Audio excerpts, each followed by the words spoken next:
Move the way of the Aggies. Right now, Utah is a 20-point favorite. The over-under is 44.5. BYU, after Utah State is done, I like this when there's different start times so you can watch both games live. They'll be at War Memorial Stadium in Laramie, Wyoming to take on the Cowboys. Wyoming is off to a really bad start. They don't look very good at all. BYU is an 11-point favorite on the road before they launch in a Big 12 play of their own.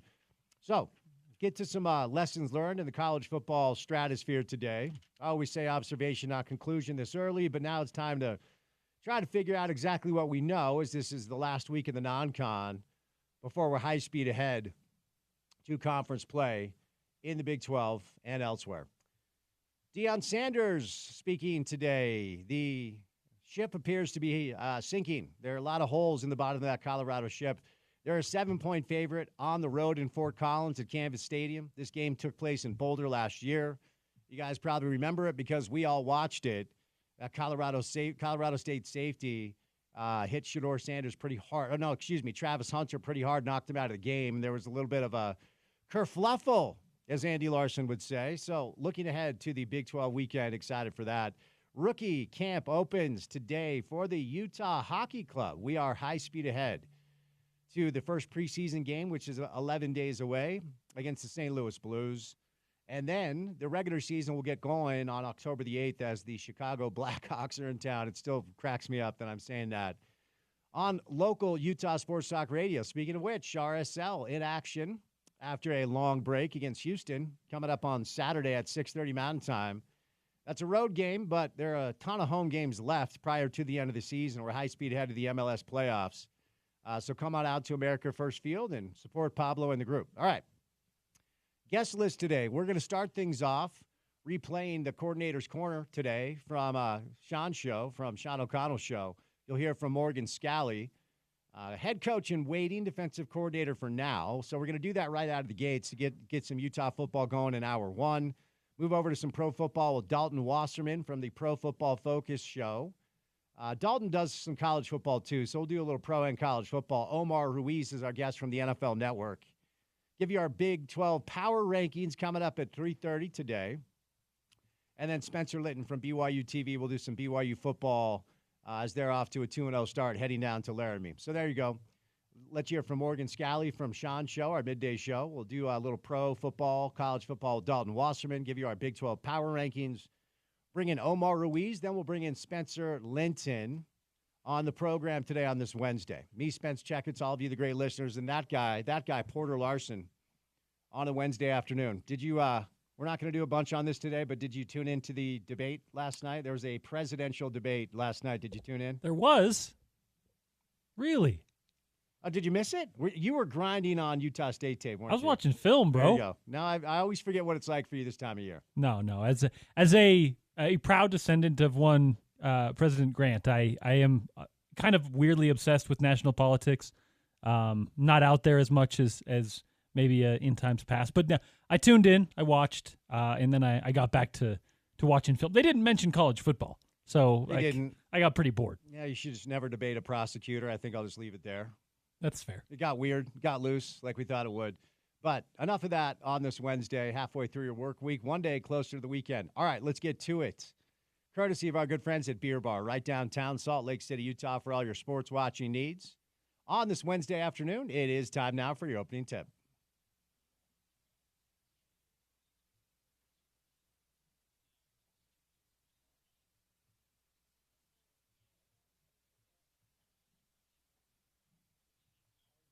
Stay frosty for this.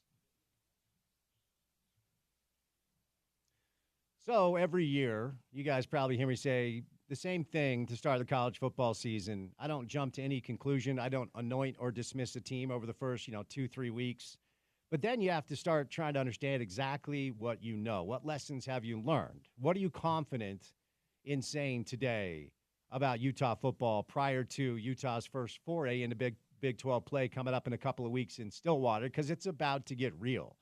I don't know how much we'll learn on Saturday that we haven't learned already, but then it gets real with 3, if not 4 straight really tough games, because Oklahoma State, they struggled against Arkansas, but they've stayed clean. That game is going to be tough. My guess is the line's going to be close to even, if not in favor of OK State because it is in Stillwater.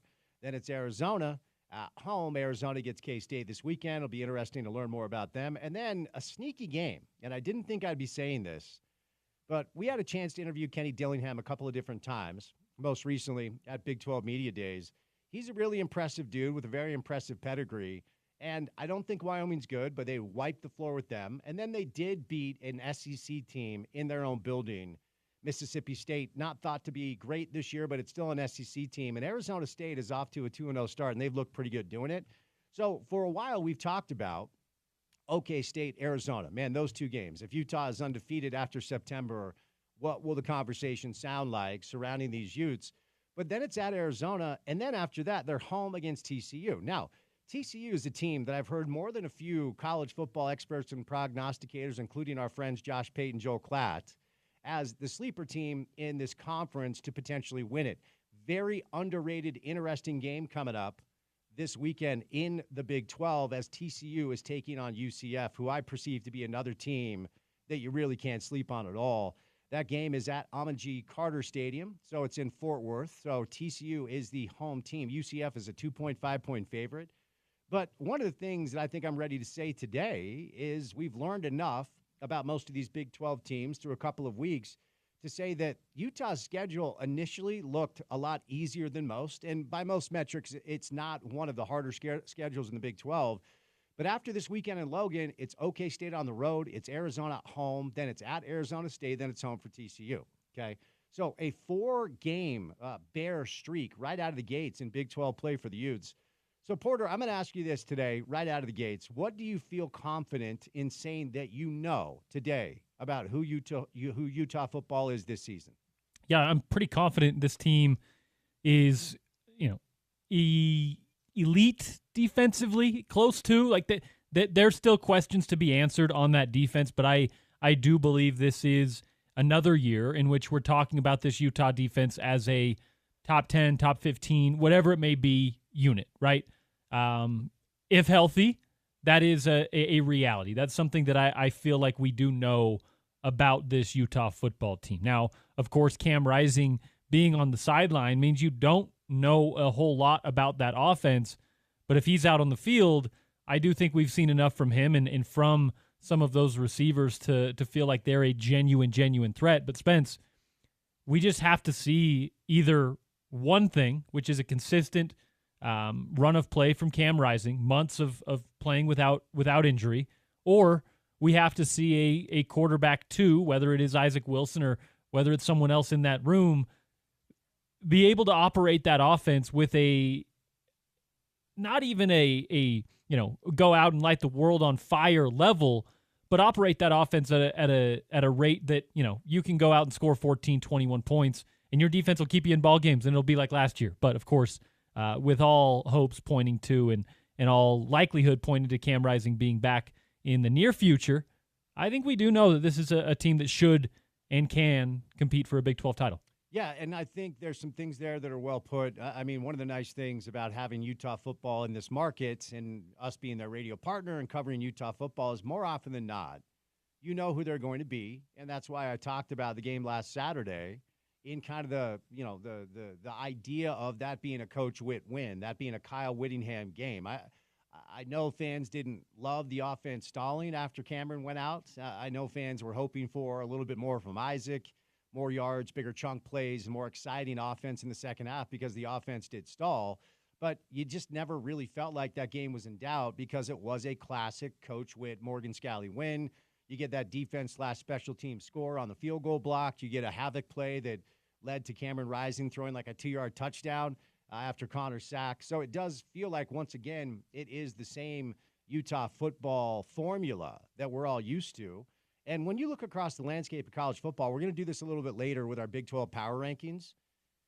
The teams right now that appear to be in the most chaos, and I'm looking at you down in Boulder, Colorado, are the teams that are still in the early stages of trying to figure out exactly who they are. And when you're in the early stages of building something special, any sport, any level, there are going to be growing pains because you're simply trying things. You're trying a bunch of different things. You're going about your business in a ton of different ways because you're experimenting to see what works. And the nice thing about the Utes, the nice thing about Coach Witt, who's been doing this as long as anyone outside of just a couple of coaches, and as long as anyone in the Big 12, including Mike Gundy, is the tinkering experimental phase took place 10 years ago. And over the past 7, 8 years, year in and year out, you don't have to worry very much unless one thing happens, and that's what happened last year, and that's you lose 70% of your guys. It wasn't just Cam. It wasn't just Brant. We could go down the list of players that were hurt. So last year, a bit of an outlier. And even with all those injuries, Kyle coached his team up to 8 wins, which I think was a phenomenal coaching job. I've often compared it to that Jerry Sloan coaching job after John and Carl stepped aside and retired. And the Vegas line for Jazz over-under wins was 9. And they won, I think, 41, 42 games that year. A lot of people think that was probably Jerry's best coaching year. I don't know if last year was Kyle's best coaching year, but for him to be able to use duct tape and shoe glue to get that team to 8 wins was pretty phenomenal. But year in and year out, you do know who this team is. You know what they want their players to do. You know what they want. You know what they ask of their players. You know, as Coach Witt says, we will not become you. You will become us. And I love the line he used in the media availability a week ago. We ask our players 2 things: to know what we ask you to do, and then physically be able to do those. Like, it's not brain surgery. As Kyle said, you have to know what we ask of you, and then you have to be physically capable of doing it, right? And so I do think it's Isaac Wilson on Saturday. It doesn't worry me very much. As Coach Witt said in his media earlier today, Brandon Rose is going to be QB2 if they need to go that deep, and hopefully they don't. The week is not over. It's only Wednesday. I don't see much of a reason to rush Cam back. I just think he's too important as they enter that 4-game gauntlet stretch of Big 12 play right out of the gates in conference to make sure Cam is right and ready for that stretch. I'm not trying to be dismissive of Utah State. I have tremendous sympathy for a lot of those young men who went through chaos this offseason. A lot of them could have gone, but came back, and Coach Dreiling seems like a very nice guy. But I don't think it matters who's under center coming up this weekend in Logan. I think Utah will handle their business, and then we're on to league play. So on the BYU side of things real quick, you get that win in Dallas last Friday, which was massive. And now you head up to Wyoming, and Wyoming is a team that's not off to a good start. They don't look very good. BYU's a double-digit favorite on the road. And the only worry you have here is if BYU kind of rests on their laurels a little bit as a result of a road win when they were a double-digit underdog on the road, and they have K-State in Provo next week. So is there a tendency that is just a natural human reaction of saying, okay, you know, we got out of Dodge and Dallas with the win. We're 2-0. We've got K-State next week. Do you overlook Wyoming a little bit? And does what happened to Kansas a week ago or Notre Dame a week ago, does that happen to you, right? When it comes to the play of their quarterback, Jake just has to show that he is able and willing to take care of the football far better than he has, not just this year, but the 4 starts last year. Even though some of the games were close, it was Jake's mistakes that really led to them either getting blown out or losing games. And Laramie's a weird place to go. Not in general. Shout out to everyone up there. Shout out to Laramie. But as a football team, as a football program, this does to me for BYU feels a little bit like a dangerous potential trap game if you don't stay frosty against Wyoming, who, of course, will be desperate in the Mountain West Conference to find a win before they launch into their conference play as well, after losing to Arizona State and then losing to Idaho at home. So Wyoming's going to be motivated. They're going to be a little bit desperate. Is BYU up to the task? That's the question, to make sure that they're not looking ahead to K-State next week and not celebrating themselves for going down to Dallas and getting a win when they were a massive underdog. So some exciting college football coming up for both Utah and BYU, and we'll see what Utah State can do to try to hang with the Utes. All right, coming up on the other side, Morgan Scalley. He stopped by Sean's show earlier today. Sean is our midday host now, Sean O'Connell, as you guys know. And the Coordinator's Corner, that was a staple on Bill's show for years, has carried over to Sean's show, which we're happy about here. We're afternoon drive, so they're practicing during our program. We don't get a lot of coaches and players, so when we do have the opportunity to bring back a conversation with a coach or a player, we like to do that. So we'll do that. On the other side, it's Morgan Scalley. Then we'll do some pro football, college football with Dalton Wasserman, Omar Ruiz, and Spencer Litton, too, on a Wednesday. Keep it right here on ESPN 700.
Is this Taylor Swift on the show today? Are you playing a little T Swift on the show? A little bit of T Swift. All right. By request. Well, we're Swifties on this program. We don't buy into the whole, they show her too much on TV. I can't watch Chiefs games because there's a powerful, successful woman on the broadcast. We embrace and appreciate it. Speak for yourself. Oh, you're an anti-Swiftie now. I didn't know that. No, I'm just kidding. I think in general, our attention and focus on celebrities gets a little weird, a little out there.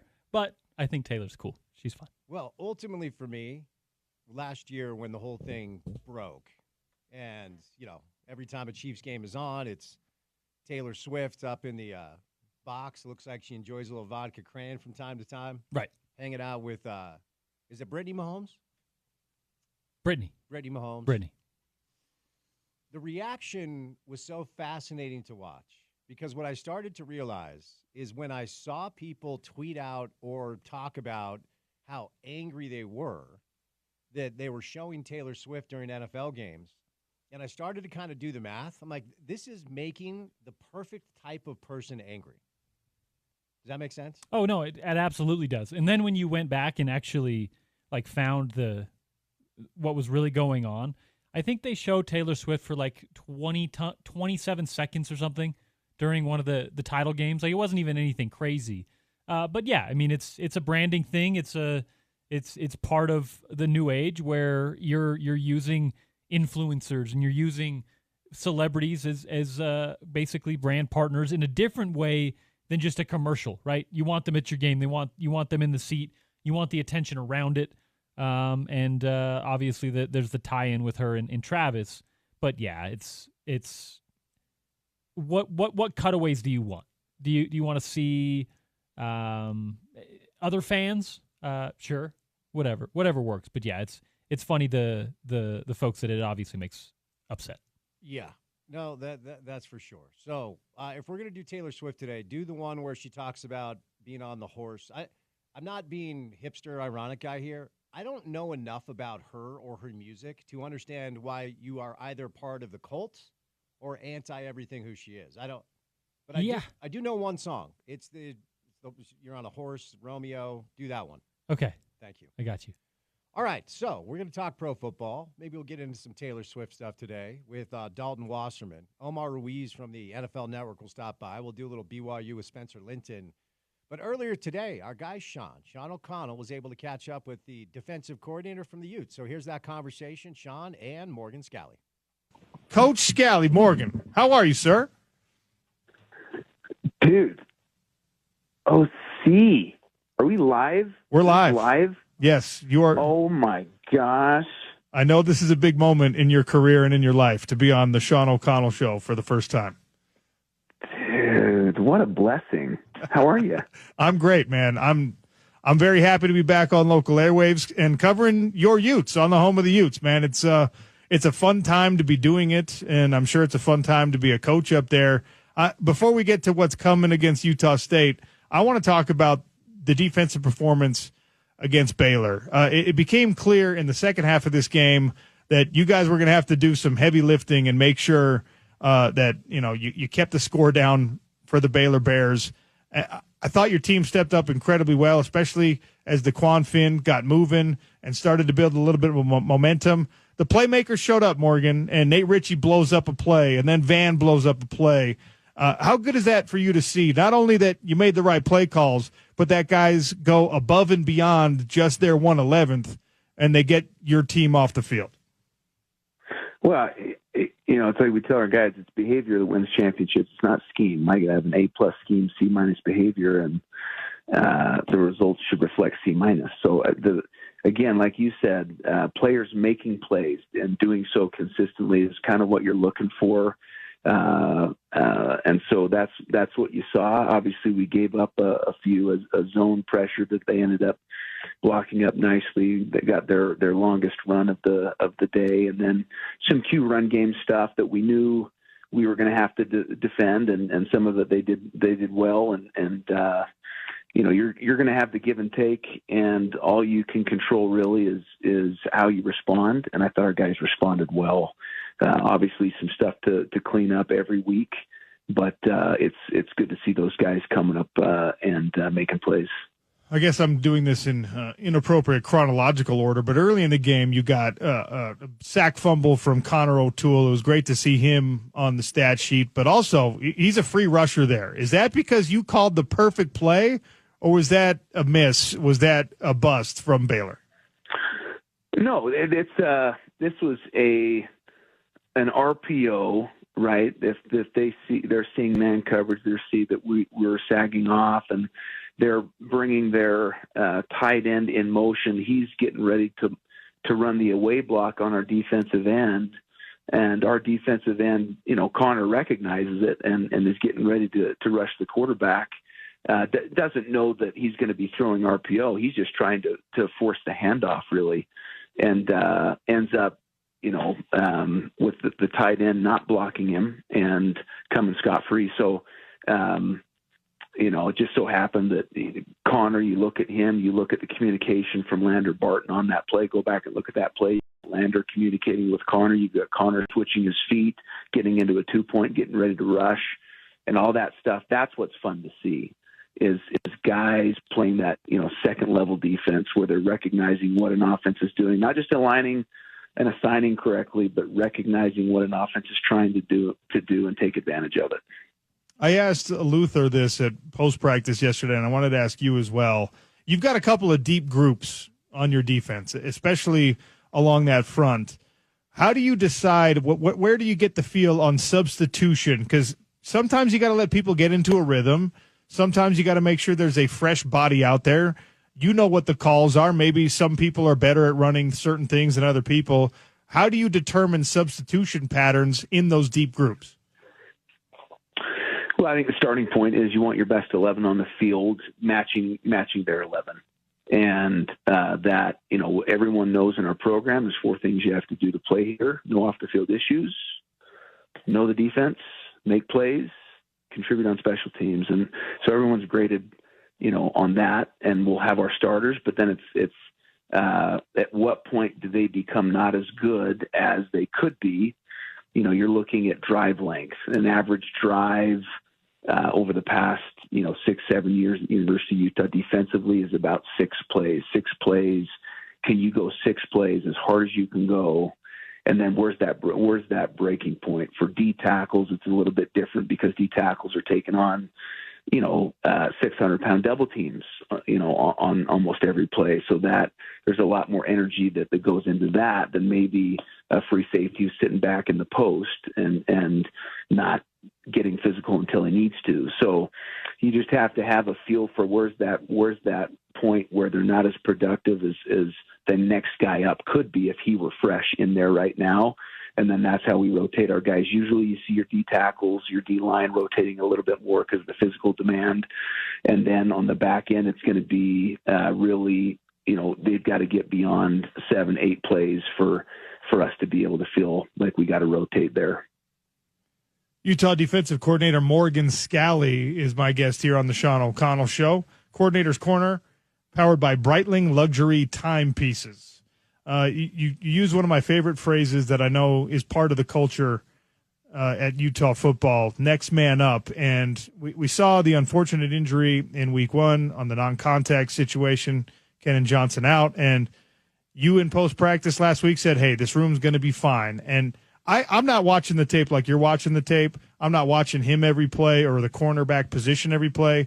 But Scooby Davis, he played well against Southern Utah when he came in immediately.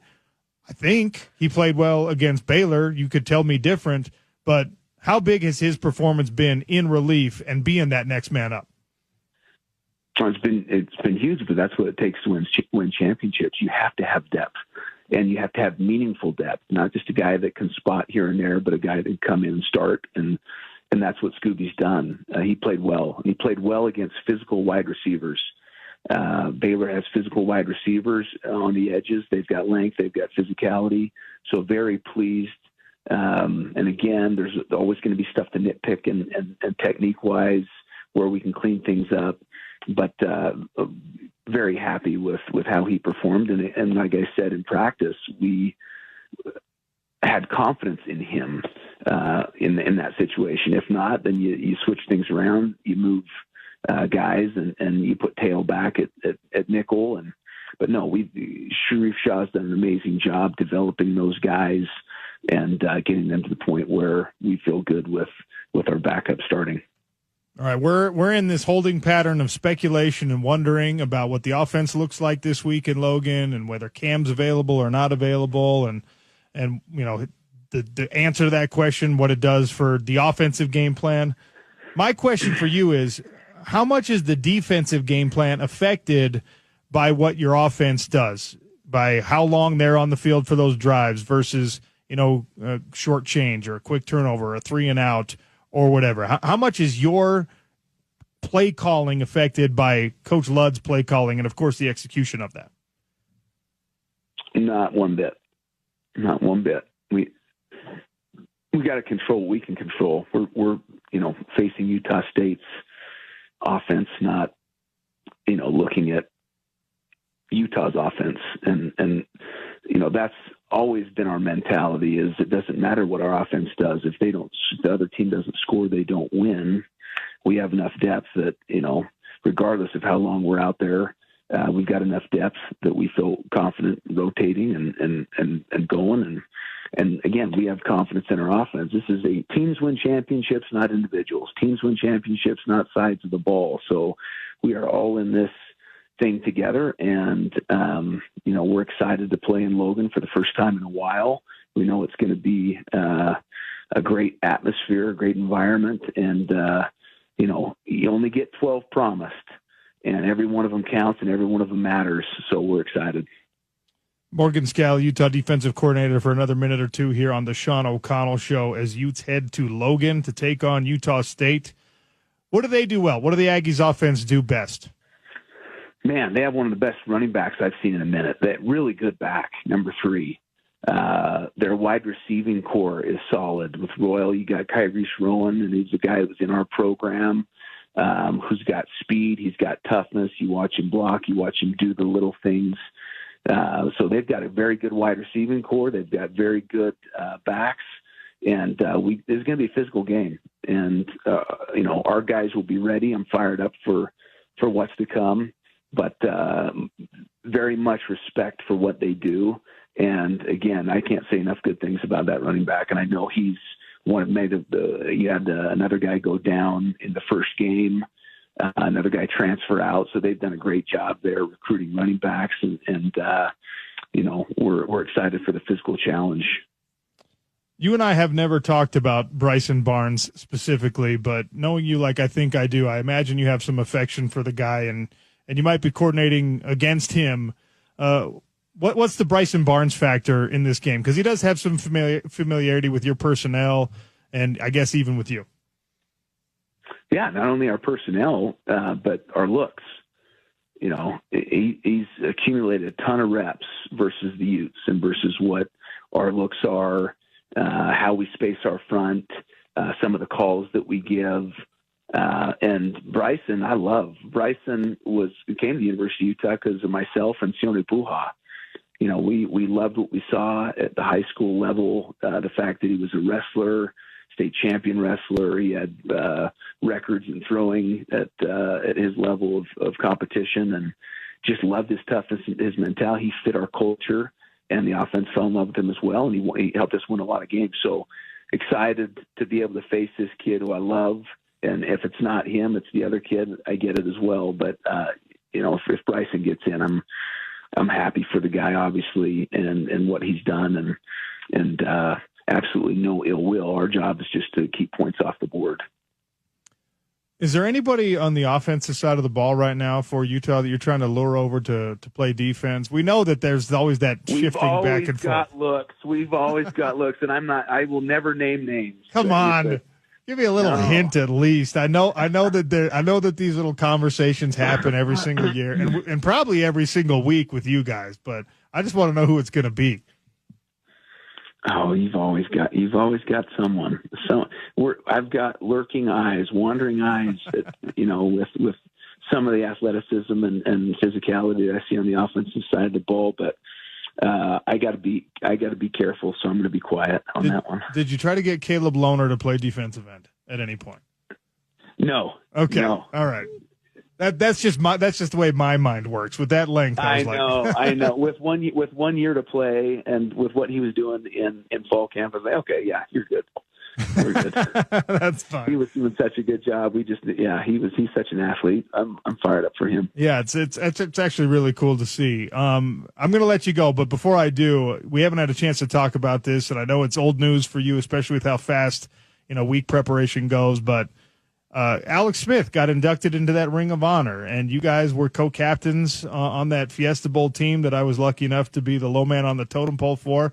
And it was cool for me to see Alex go in. You guys were a lot closer. How cool was that for you to be a part of and to see? Well, it's so well deserving, and not only what he represents as a football player, the things that he's done and overcome, but as a person, the personal fight that he's had with his injury, with his daughter, and all the things that they've overcome.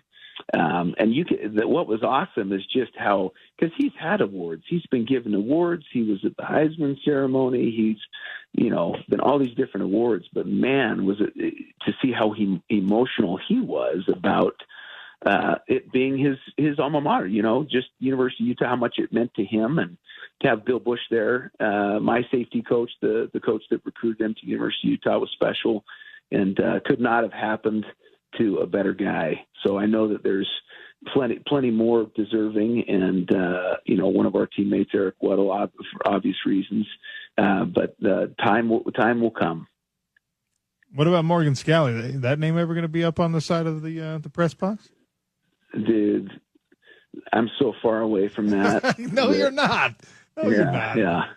I love the youth. I've loved my time here. So. All right. I lied. I said that was going to be the last thing, but this one is not football related, right, so you probably are going to hate it. Okay. I was in the store yesterday, all right, and everything is pumpkin spice, everything is maple, and the best artificial flavor and the worst. And I'll give you a hint. The worst artificial flavor is grape. Everything grape flavored is disgusting. But what's the best? On the injuries you need prior to Thursday night. The best artificial flavor? Yeah, like that direction. Spencer Layton to get ready for BYU taking on Wyoming. Back to some Utah football a little bit later on this Wednesday. Hope you're having a good week.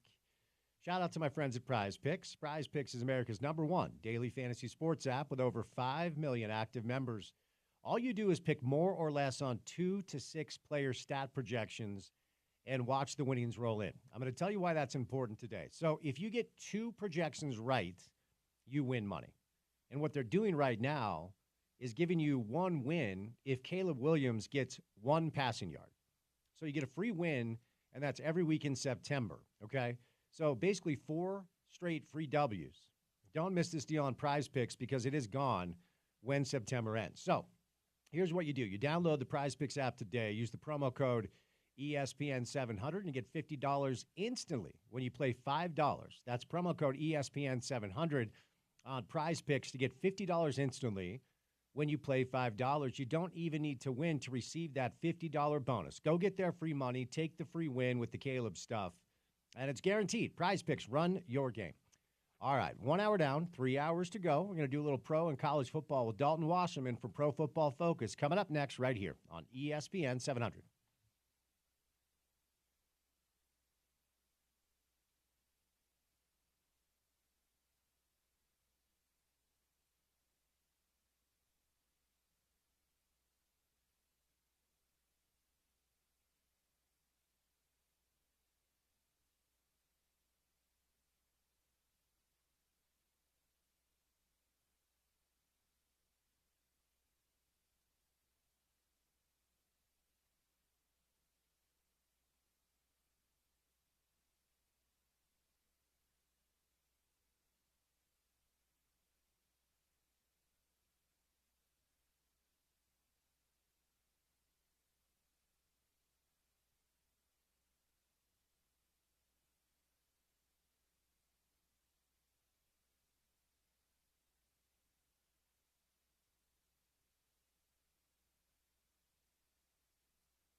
This isn't the one I know. I asked you to do the one I know. Are we going to do it later? The Romeo, the horse. That's right. I'll get there. I'll get you. Yeah. What's this T Swift joint called? This is Blank Space. It's a pretty big one, I guess. All right. I'm with you though. I'm pulling from nowhere. I'm just playing. I don't have a great knowledge of the discography here. A number of years ago, I dated a girl who liked our song. I'm like, it's not, but whatever. Dating. So cool. You pick our song. Elton John. No, it's one. Thumbs up, thumbs down, Taylor Swift. I'm with you. I have no idea about any. I'm listening to all the old stuff, all the rock and roll, AC/DC, Aerosmith, that's the road I go down. I couldn't tell you the first thing about Taylor Swift other than anything related to Kelsey, I guess, to be honest with you. You definitely just described my workout playlist. It's all like old school Metallica, AC/DC. Nothing gets you through a gym session like 90s hair rock, yeah? Oh, absolutely. That. I mean, I just saw Metallica 3 weeks ago or so at Soldier Field, and they're still fantastic. So that gets me through my whole day, to be honest with you. That a guy. All right, Dalton, out here, as you know, we are in the early stages of Utah football's first foray into Big 12 play. Now, through 2 games, ultimately it's hard to know exactly what's real and what isn't outside of what we know about Utah football every year, and that is the defense is suffocating. They're well coached and fundamentally sound, but looks like Isaac Wilson is in line to get the start on Saturday against Utah State. But what we're hearing out here is the injury to Cameron Rising is not as serious as we feared after he went out against Baylor. Give me your thoughts as far as where we stand with Utah football just a couple of weeks in the season. Well, I think we saw it last year, and we're seeing it again, at least in the short term, where you have a guy in Cam Rising who is so, his ability and as the leader of the team is so valuable to them, right? He gets hurt against Baylor, and they don't score another point the rest of the day. And you're talking about a guy who's just so efficient and adds the balance to their team, right? Like you mentioned, they're always well coached. They're always good on defense. They're able to run the ball. You've got talented guys. You've got Micah Bernard running the ball. You've got a good group of receivers, especially Dijon Stanley and Money Parks and guys like that. And Brett Kesey, obviously a tight end, is a star, but Cam Rising is the guy in their offense that gives them balance and makes it go. So that would be the most concerning stat for me. I know it's not anything complicated, but when he left the game last week and they didn't score any more points on Baylor, who's not considered necessarily the class of the Big 12, they need him back this week. I'd say they're a little bit lucky to be playing Utah State. I think they should win anyway, just with as good a team as they have. But you really need Rising in Big 12 play to compete with a lot of good teams. Let me ask you about Colorado. Of course, out in our neck of the woods, and Utah sees Colorado and Boulder coming up later in the season in November. And, Dalton, I found last year really interesting because I think it's undeniable that Deion Sanders and our friend Chris Camerani from The Athletic has written 2 pieces on this. The economic impact for the city of Boulder and the economic impact for the institution, the University of Colorado, is undeniable. So those things are real, okay? But I always go back to the Dan Lanning line that he used in that brilliant pregame speech, rooted in substance, not in flash. And through 2 games, it hasn't looked great. They've got a sneaky rivalry game coming up against Colorado State in Fort Collins this weekend. Where are you at right now with this Deion project that brings in so much attention and so many eyes? Well, I think for me it's in 3 parts if I'm looking at the on-field stuff, okay? It's all about managing talent, and you have talent acquisition, you have talent development, and then you have talent utilization, okay? I think the first one, acquisition, he's obviously very good at. He knows how to recruit. He knows how to get kids in the portal. He knows how to spend money now to get kids. That's how it works. Cool. Development, kind of shaky. It depends. There's certain guys who have turned into stars. There's other things like the offensive line and defensive lines that you go, not developing. And then utilization, I think you just talk about, especially up front and in the trenches, and different ways to use them and on defense with their defensive schemes. I think that's the part where they lag behind. Again, I just think I firmly believe that Colorado has the talent, athletically especially, to win 8 or 9 games, but you still have to go out there and execute at a high level, and you cannot be the worst team between the 2 teams playing every single week in the trenches, because for as much as their previous game against Nebraska was made about, Shedeur Sanders versus Dylan Raiola, Nebraska made sure to not make it about that. It's about our 22 guys against your 22, and right now, especially in the trenches, Colorado's 22 they're just not well-rounded. They're not good enough that they, in the trenches, on the offensive line, on the defensive line, where it matters. So if they lose in Fort Collins to Colorado State, look, I don't know that there are many things that could happen with Deion where he would be in trouble down there.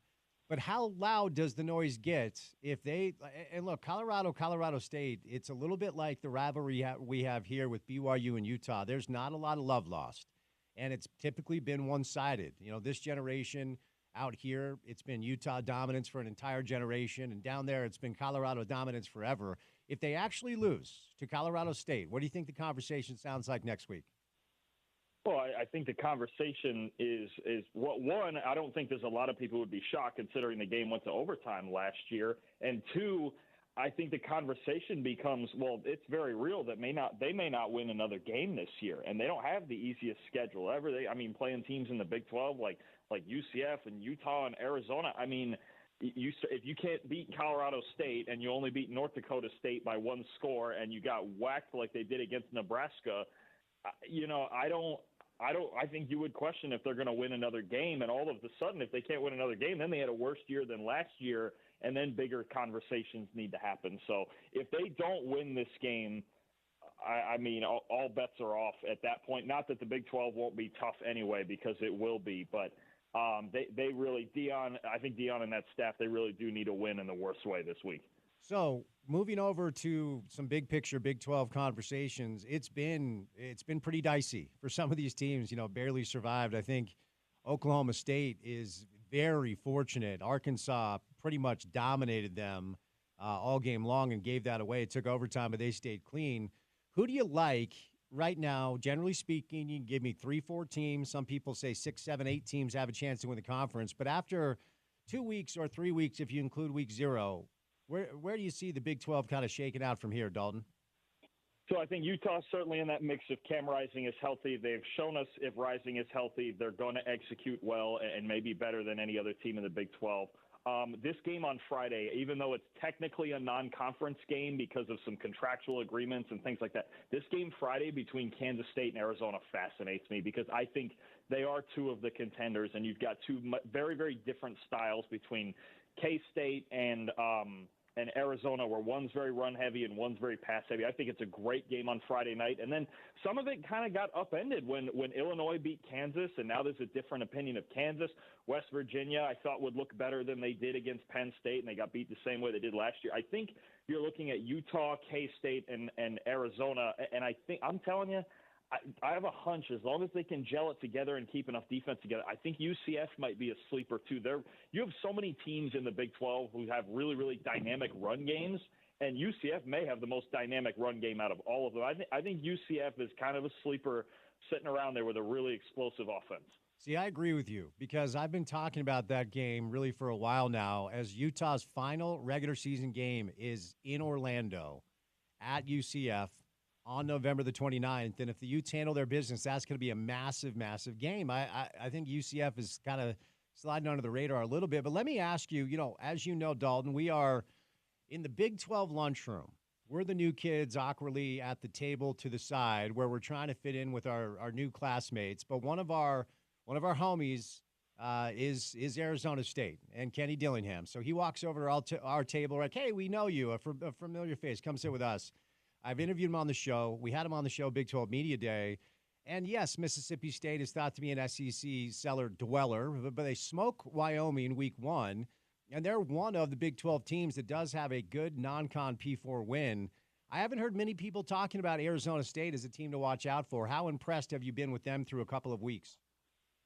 You know what's funny with them is last year, they even in all of the losing, they played really, really hard. So I think they have a lot of fight to them, and even though they lost even a lot of talent in the portal, we need to see them obviously run the gauntlet through the Big 12 and some better teams. Mississippi State is probably right now about an even team with them, and Wyoming's lost it. This is an interesting game, even though it's one more non-conference game at Texas State. Texas State is one of the best teams in the group of 5. I think this week, for as weird as it sounds, might be a little bit more of a measuring stick, and I think it's a good build-up for Arizona State if they're going to try to compete in the Big 12. But I love the way that they play. I love Cam Scatterbo at running back. He just adds so much attitude to that. But I think what the difference is going to be is just the development of Sam Levitt at quarterback, and if they can add the dimension in the passing game. Because last year they had Scatterbo, they could run the ball, and they played really hard on defense. I remember them causing Washington a lot of problems, and Washington obviously ended up in the national title game. But it's going to be the development of the passing game and continuing to add talent to that roster. But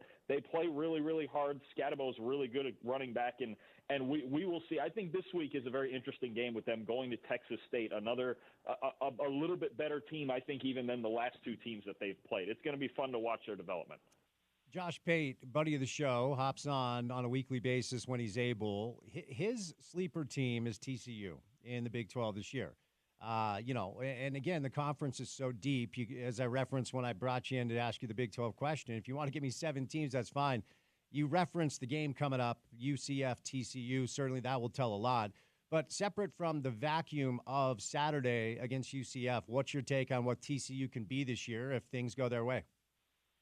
An explosive offensive team that kind of needs their defense to catch up and make stops in big moments. I think there are flashes from Josh Hoover where you sit there and you go, wow, that guy's pretty good, and they've got a pretty good receiving core. I think it's very interesting. I think there's 2 things that are going to decide, and you're going to see it in that game, in that TCU-UCF game. 2 things are going to decide this conference. One, the team that can stop the run, or at least reasonably slow down the run, because there's so many dynamic rushing attacks. And 2, the teams that get, it sounds obvious, but the teams that get the best quarterback play. And I think there's an upper echelon of quarterbacks where you have Noah Fafita, Shedeur Sanders, Cam Rising if he's healthy, and the thing with Shedeur is Colorado is looking shaky. But then you've got some other teams where you go, is Josh Hoover, can he ascend to be one of those guys with a good amount of weapons that he has at TCU? And they don't run the ball like some of the other teams do. But I think quarterback play and run defense are the 2 things that are really going to decide this Big 12 conference. And that's another game, TCU and UCF, just like the K-State and Arizona game, that those 2 things are going to decide the game. So I think this TCU, would I pick UCF to win the game? I think I would, but with such contrasting styles, I think it's an incredibly interesting game. And a game, if TCU wins, then you start thinking about, okay, maybe they're a step up further than we thought they were. One more Big 12 question, then we'll pan back with some macro college football stuff. And there's no way of knowing this, so I'm asking you to be Nostradamus and read the future, which is unfair. But does Utah need to win the conference to get into the CFP? Like, is there a legitimate scenario where the Big 12 has a single team, and that team is the team that won the conference? I think there's a scenario, but I think the Big 12, there's been a lot of discourse so far in the ACC. The more that we see the ACC play, and we'll see how it goes in conference play, because you still have Miami and Louisville and Clemson. And especially, what's big for the Big 12, too, is Notre Dame losing that game to Northern Illinois. They can't afford another loss, or they're going to just be out of it, I think. I think Notre Dame now has to run the table. So those 2 things, I think the Big 12 may be the biggest beneficiary of it. When you talk about, okay, Utah gets some big wins, maybe they get to the Big 12 title game, and then they lose and end up in second, you could still get considered, certainly, for another spot because of the way the ACC has shaken out lately with their struggles, and Notre Dame losing that game to Northern Illinois threw a huge wrench in the entire playoff race in the second full week of the season, I think. And I think the Big 12 is a conference that could help the most. All right, I want to ask you about Texas. Steve Sarkisian played his college ball around here at BYU, and he's obviously bounced around with some highs and some lows. That's called life. It happens to all of us. But obviously, he is highly thought of as an offensive schematic genius. That O-line is monstrous, and they went into the Big House and they undressed Michigan. Now, it'll get real. They're going to see Georgia later on. I think that's October 19th. But through just a couple of games, what are your impressions of Quinn Ewers, Texas, Steve Sarkisian? What do you think they can be this year? I was actually at the game at the Big House on Saturday, nice, and it was just as impressive in person as it looked on TV. They, for me, and how good. First of all, a masterclass in coaching by Sarkisian. It was incredible. The game plan and all the preparation that went into it was absolutely perfect, especially offensively. I think some of the pieces, young pieces and transfer pieces in their secondary have gotten better, which was a huge development. And if they're going to play like that, like they just played on Saturday in Michigan, If they're going to play like that more consistently, they move into the inner circle of national title contenders. I believe that. I think that team that played on Saturday, if they play like that, I think they can compete with Georgia and those other teams we're talking about at the top. That was a different Texas team, I felt like, than I saw all of last year. And just well-rounded, Quinn Ewers moving in the pocket, an A-plus, one of the best game plans that we're going to see all year. They were staying away from Michigan's best players on defense. They had them locked in on Michigan's offense, and everything Michigan wanted to do on offense just wasn't happening.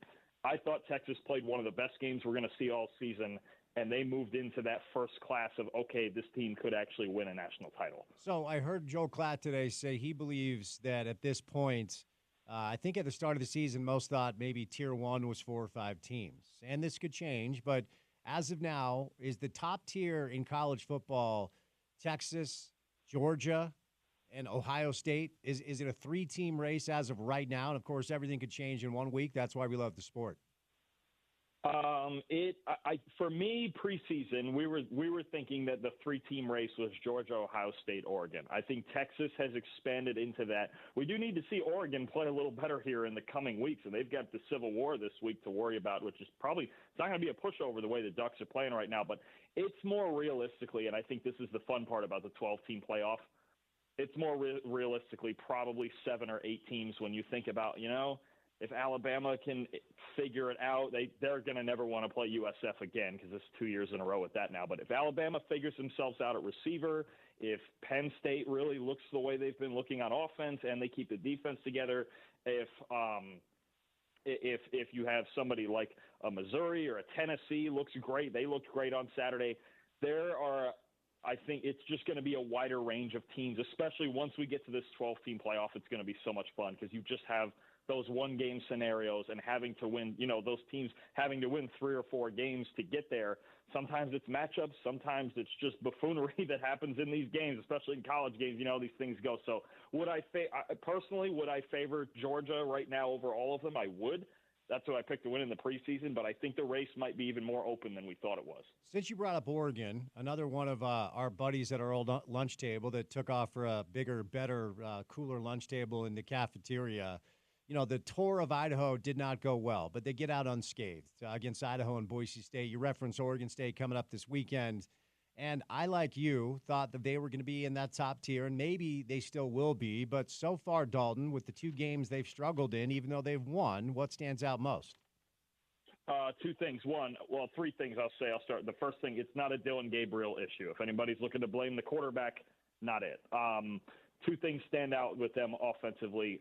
Their offensive line is still gelling. They've got a couple of new starters up there, and they're trying to just figure out on the offensive line some things, some detailed things, but things that you kind of need practice and game reps for, and they're learning the hard way. It's hard to build an offensive line, especially in the interior with younger kids and transfers and things like that. Their offensive line is 1. 2, I don't see a direct replacement at receiver on this team currently for Troy Franklin. And what Troy Franklin did for them was he was the home run hitter. He was the guy that you could just go, hey, just run the 40 and get down behind the safeties and we'll chuck it up to you. I know Evan Stewart caught a couple of deep balls this past week, but he's not really shown to be the consistent deep threat, even when he was at A&M. They're kind of working in this box right now until they find that guy that can win vertically of – okay, everything right now is either a run or it's in this 15-yard bubble, and they need to just take the top off and find a way to make more explosive plays down the field. Then they'll be really good. I think more than Bo Nix to Dylan Gabriel, they're having a harder time replacing Troy Franklin at receiver. All right, so let's move over with a couple of minutes left to the games that we have this weekend now that we've looked back just a little bit. And I want to start in Camp Randall. Is Alabama on upset watch at all? You referenced the close game, and they were kind of sweating that out, but that's going to be the Fox Big noon game, Alabama-Wisconsin. Should Bama fans be worried at all? I don't think too worried. I know it's a road game against a pretty good defense. And look, there's just something about that team down there in Tampa, South Florida, that there's just something about them. I don't know what it is. Some teams just have certain teams. Oregon has the same thing with Boise State. That was their first win against Boise in program history, too. So certain teams just for some reason bother you, and that's apparently USF with Bama. I think Bama's going to handle business this week. And the big thing is I have a hard time imagining how Wisconsin's going to score. They have not looked great through their first two games, especially offensively. Another team that struggles to create explosive plays. If Wisconsin's going to win that game, it's going to be something ugly and low scoring, like 17-14. And I just don't think they're going to keep. I think eventually Jalen Milroe and some of those young weapons, especially Ryan Williams at 17 years old, is incredible. But I think Milroe and some of those young weapons find enough big plays and handle business up there in Madison. All right, Dalton, before I set you loose, tell all of our listeners where they can go find your work. PFF College Football Show on YouTube. We review all the big games on Sunday mornings at 9 a.m. Eastern. We preview the next week's biggest games on Tuesday nights at 6 p.m. Meet myself and Max Chadwick. PFF College Football Show on YouTube. And then I'm also on the PFF NFL Show, the NFL Review Show on Mondays at 1 Eastern with Trevor Sikkema, our lead draft and NFL analyst. We go over every single NFL game that weekend, too. So Sunday, Monday, Tuesdays on our YouTube channels, you'll see me on there. All right, buddy. Thanks for the time today. Enjoy the football weekend ahead, okay? Absolutely. Appreciate you big time. All right, Dalton Wasserman from Pro Football Focus on social media. He's at PFF_Dalton, so give him a follow. I want to tell you about my friends at Advanced Window Products. It was fun to have Nate Orchard and Jake Weber live in studio yesterday. Always good to catch up with those two. They are the best people. I say this all the time. When you choose a business, you choose the people that run the business. Choose the people that run Advanced Window Products. They have a fall football special going on this week. You can save $2,500 when you purchase 10 windows or more. So here's the deal. If you need windows right now, you should definitely call them today at 801-850-9100. That's 801-850-9100. But if you anticipate needing windows soon, if you call them this week, you get that fall football special locked in. So if you need windows in a couple of months, gets cold, you come home from work, your house is freezing, it's fine. Call today at 801-850-9100. Get on the schedule. You can save $2,500. They have financing available, so you can save now and pay later. They've got lifetime warranties, which they honor, which is a weird thing in business these days. And you can transfer that warranty to the next owner of your home if you're selling your house. So it's my friends at Advanced Window Products at 801-850-9100. That's 801-850-9100. All right, coming up on the other side, we typically do this Mondays, but we had a jam-packed show on Monday. So we're going to do it today because no games have been played since we planned on doing this. It is our Big 12 power rankings. Where does Utah fall? Where does BYU fall? We'll get to that coming up on the other side. Omar Ruiz from the NFL Network, one of my favorite guests, and Spencer Linton from BYU TV. So we got a lot to do on a Wednesday, halfway through your work week, one day closer to the weekend. Keep it dialed in right here to ESPN 700.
after another exciting college football weekend. Settle in as Spence gives you this week's edition of the Big 12 Power Rankings, brought to you by the Murdoch Auto Group and Genesis of Linden.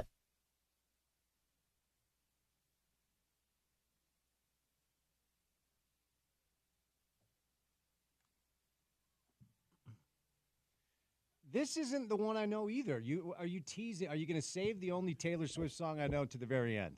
Ooh, maybe. All Maybe. right. This is our song, though. This is the one that I thought you were. Oh, the name of the song is Our Song. And you were talking about a song that was our song to a partner of yours, yeah. Yeah, but for a minute I thought you were saying this is our song, like you and me. No, we don't have one of those. Yeah, and I wouldn't Yeah. think, and if we did, it wouldn't be Taylor Swift. It might would be like Coulter Wall. We're like, It Was a Good Day, Ice Cube, because of our show. Yeah, back in the day, we used to play that every time we said goodbye. It took a long time. So, T Swift on the program today. All right, do you have the sounder? The sounder is going to sound weird because typically we do this on. I played it. Oh, you did? Okay, there you go. So you guys know. Typically we do this on Mondays, but our Monday show was jam packed after a big time college football and NFL weekend. So we just ran out of time. So I wanted to do it today. It's our Big 12 Power Rankings. Porter, I'm going to let you lead off. Last year I felt bad because I led off almost every week, and you and I almost saw eye to eye every single week. Now, here's the deal. I'm not telling you anything you don't know. It's a lot harder in the Big 12 than it was in the Pac-12 to do power rankings every week. Last year, the Pac-12 power rankings almost were like unanimous every single week. But this year, through 2/3 weeks, it's interesting to kind of understand what the Big 12 dynamic looks like because most of the favorites have stayed clean.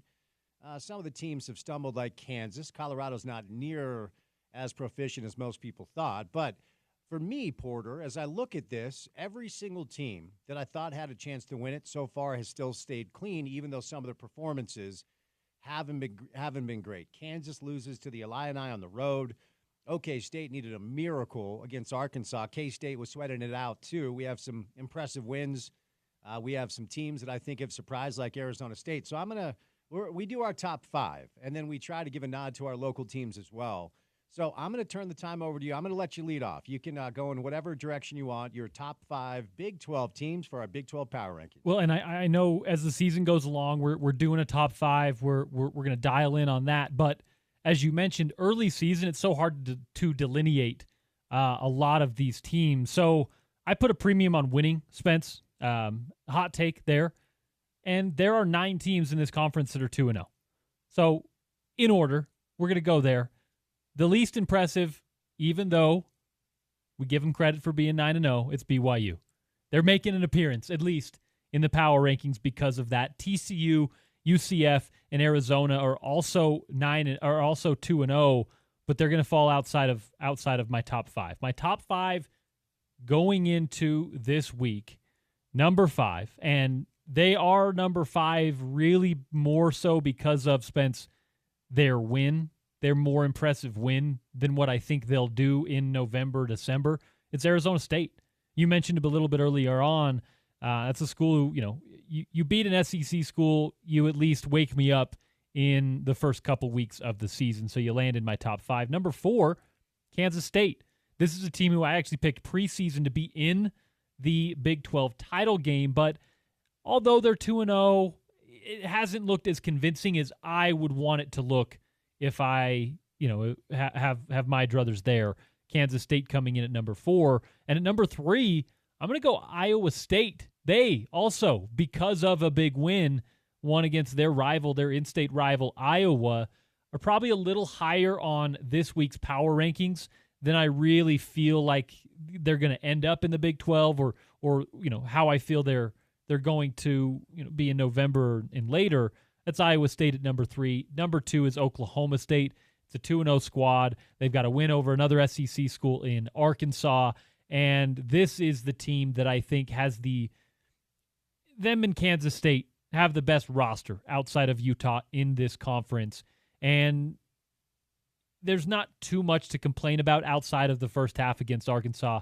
Coming back from 21-7 down, that was really, really impressive. We saw our guy Jaquinton Jackson of note in that ball game. But coming in at number 1, I think it's obvious as of right now, if this team is healthy, Cam Rising at quarterback and the defense we've seen through 2 weeks, I think Utah is the favorite, and they are number 1 in my Week 1 Big 12 power rankings. So if I expanded my power rankings, BYU would be at 9 for me this week, coming into their Wyoming game coming up. But we do the top 5. But if I extended it out, kind of like Porter, because he referenced there are 2-0 teams and winning does matter, and BYU's won both games. But my top 5 goes like this. At 5, I have K-State. Now, when I did my initial Big 12 power rankings, I had K-State at 2. And as Porter referenced, they've stayed clean, but it did not look good on the road against Tulane, where they needed a bit of a late miracle in the fourth quarter. UT Martin, Week 1, they're still good. They're going to be there right at the end. Arizona coming up on Friday. It's a non-con game like Utah Baylor was, but I have K-State at 5. So we do see a little differently this week. Now, at 4, I have OK State. And OK State initially was my number 3 team in the Big 12 power rankings. Oklahoma State handled South Dakota. And then if you watch the Arkansas game, that was a miracle. Arkansas outgained them. They outplayed them. Arkansas is not thought to be a good team out of the SEC this year. But because they stay clean, I take OK State at 4. At 3, I have Arizona State. And I didn't think this was going to be the deal. Kenny Dillingham, a bright young coach, probably one of the top 3 non-con wins so far, albeit against a middling SEC team. They're on the road. It's a tricky one. Texas State, one of the best group of 5 teams in the country. But at 3 right now, I have Kenny Dillingham and I have Arizona State. At 2, as a result, what I perceive to be probably the best non-con win so far in Big 12 play on the road at Iowa. Iowa State got the win. So I have them at 2, even though they were not in my top 5 to start things off in the Big 12. And at 1 this week, of course, I have the University of Utah. They were the number 1 team heading into the Big 12 season. And there's no reason to change that with wins over SUU and Baylor. Now, all of this could change. So for me, Utah, Iowa State, ASU, Oklahoma State, Kansas State. Then if I extended it out, it would go UCF, TCU, West Virginia, BYU, then Kansas. So there you go. That's where we're at with the Big 12 power rankings on the program today. So obviously, we heard from Coach Witt earlier today.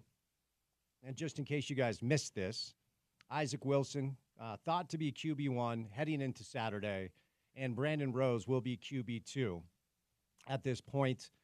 Nothing official has been made. I don't think anything official will be made prior to maybe even kick. But I was told yesterday, as we talked about on the show, that Isaac Wilson, I was told, is going to be playing the majority of the reps with the ones this week. Now, the line has moved just a little bit. Not much of note, but I believe it opened up at 22. Now it's Utah minus 20. Yesterday it was Utah minus 25. Over-under is 44.5.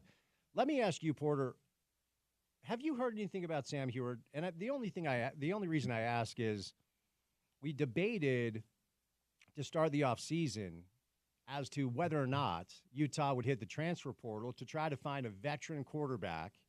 Because in my mind, I'm like, Isaac's 18. Brandon Rose has been in the program for a while. If he was the guy, it'd probably be the guy. They go find Sam Heward, who's a top 5 kid coming out of high school, goes to UW, doesn't work out, goes to JUCO, lands here, and he's like an afterthought. He's like 4th on the depth chart. Have you heard anything up there about Sam Heward, how he's performed so far? Yeah, well, Sam is obviously a guy who's got some college experience. He was a highly touted recruit. Obviously, the name is known. His uncle Brock, we ran into during the game last week. It was good to see him up at Rice-Eccles Stadium. But yeah, you think that you would have heard his name once Cam is injured, right? And you'd think that there would be a little bit of a push there. And what I'll say is it has, I think, less to do with Sam Heward doing anything wrong and more to do with how good Isaac Wilson was early and in spring and in fall. And I think that it's more of a surprise to this coaching staff that hasn't caught on so quickly during the games. Now, it's going to take Isaac some time to catch up with the speed of the college game, but that is something that I think has come as a little bit of a surprise to the coaching staff. And with Heward, I really do think that, if there is a situation where it comes down to another quarterback, you're probably going to go into a week of competition with a Sam Heward, with a Brandon Rose, because I just don't think that either of those guys are to a point either in the playbook or with their comfortability with the players around them, that the coaching staff is really comfortable throwing live reps out there. Or Kyle wouldn't have been what I thought was a little bit defensive when the question was asked about Isaac Wilson in the press conference post game. So, anything specific on Sam Heward? Not really, and at least not negatively. I think he's still grasping Andy Ludwig's offense, which Spence. Andy's offense is complicated in a few ways, and one of the more complicated ways is before the snap, and that's something that I do know out of quarterbacks. Most quarterbacks that play with Andy, it takes them a whole year. It takes them at least a year to really get the pre-snap stuff, the motions where you're trying to uncover disguised coverages. That's stuff that Sam Heward, I think, is still working on, and probably more to do with why he is not really talked about in the quarterback room right now. All right, we're going to bring in Omar Ruiz from the NFL Network. We have Spencer Linton as well. We'll get back to U football in the 5 o'clock hour, so stay tuned for that. But let's do a little golf here. Now, Black Desert Championship, October 9th through the 13th at Black Desert Resort. It's in St. George. The Black Desert Championship will mark the return of the PGA Tour Golf Tournament, or the PGA Tour Golf, I should say, to Utah for the first time in more than 60 years. Tickets are available at blackdesertevents.com. You can follow them on social media at Black Desert Championship on Instagram. So, went down there about 2.5 months ago with a group of friends, stayed in St. George, played a bunch of tracks down there, Sand Hollow and the like. I can tell you, man, I'm not golf bro that's played everywhere. I've never been abandoned. Don't judge me. I don't have the frame of reference, Torrey Pines and such. I can tell you I've never played a course like Black Desert. So I would encourage you to get down there pretty quick. It's probably going to be hard to play at Black Desert after this event takes place. But excited for this, October 9th through the 13th at Black Desert Resorts. We've been talking about this championship since it was announced last summer, and we're almost to the point where fans can start to take action, buy their tickets, get out there and enjoy this amazing event. Okay, so check it out. Really exciting to have the PGA Tour back here in the state of Utah. So, bunch of historical implications here. Don't know what the field's going to look like. I would imagine we're going to see our guy Tony Finau and maybe some others.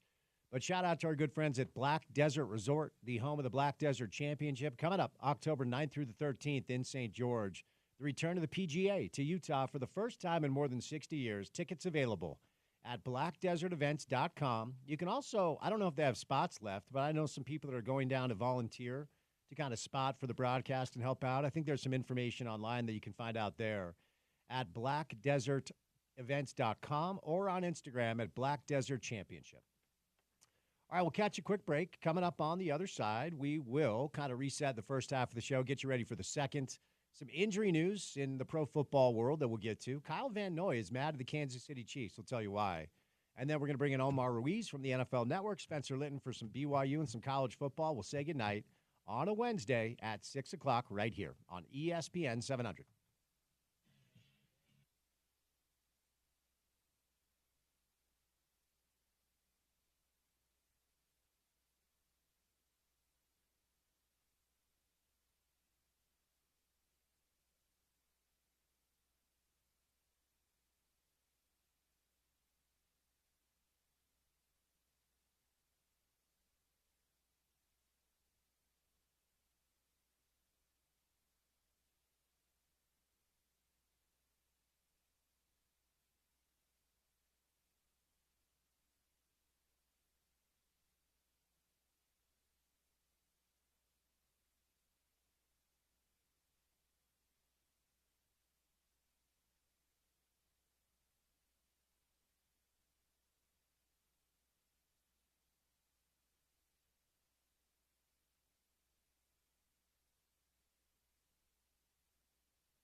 The Mets actually won today, 6-2. Hey. Your boy had a no-hitter going into the ninth inning, so that's kind of fun.